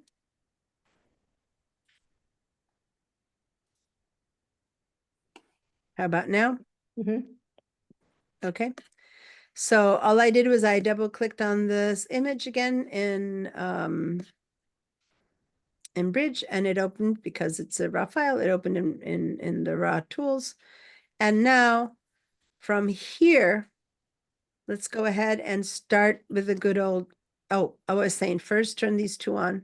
Can you click on it so that you see a black box, white box around it and here again. And what that does is it protects us from mistakenly getting too much black or too much white, too much black without detail, too much white without detail. So the fact that I'm seeing these little blue lines here, blue dots, means that I'm already losing a little bit of detail. Those blacks are pure black without detail. It's so tiny that that's totally acceptable. But if I were to try to make this darker, say I deepen the exposure, see how I'm getting more and more of that kind of black? That is still black without detail. This is not. This is now completely black without detail. I'm going to double click on this to move it back into the center. Let's go grab our blacks and move them all the way to the left. I'm making everything black. And even though I can't see it, I know I'm making it black because this is bright blue. And that's the effect of having this on. If this is off, it looks black, but you can't really tell if it's pure black or not. But this on tells you, oh yeah, if you're seeing this, it's bad. So now I'm going to double click to go back to the middle and beware that anything you do here, as soon as you see more than a few dots, you got to back up because you're clipping your blacks, okay? Now, if I want to fix that and not clip my blacks at all, I might have to go a little bit to the right until all my blacks are not clipped. See how there's no more blue. Now, anything else I do over here might mess that up again. So I'm not saying the moment I suddenly drop the exposure again, boom, then I have it there again, see? So anyway, you have to be careful, always look and make sure that you don't see that. And on the bright side of things, it's the other way around. If I lighten up my whites, then I'll immediately start seeing this red. That means that my sky has gone into white without detail. And if this were off, it would just look white and I wouldn't be able to tell, is there not detail, as well as if this is on and it's like, oh yeah, careful. So I'm going to bring the whites down again until I don't have any whites without detail. Okay. And like right there. And finally, so I know that all these colors in this image right now are at least centered correctly with no clipping. As I said, the moment I start moving stuff around, this might change. If I increase my contrast, contrast makes blacks go blacker and lights go lighter. So as soon as I increase my contrast, look what's happening here. Now I'm clipping both. I'm having red because I have white without detail and I'm having blue. That means black without detail. It's so minor that I might be willing to be okay with that as long as this is what I wanted, which isn't necessarily what I wanted right now, but I'm just showing you how other tools moving around will affect things. So I'm going to double click and go back into contrast. Okay, so now that I have my basic image, if I want to turn it into black,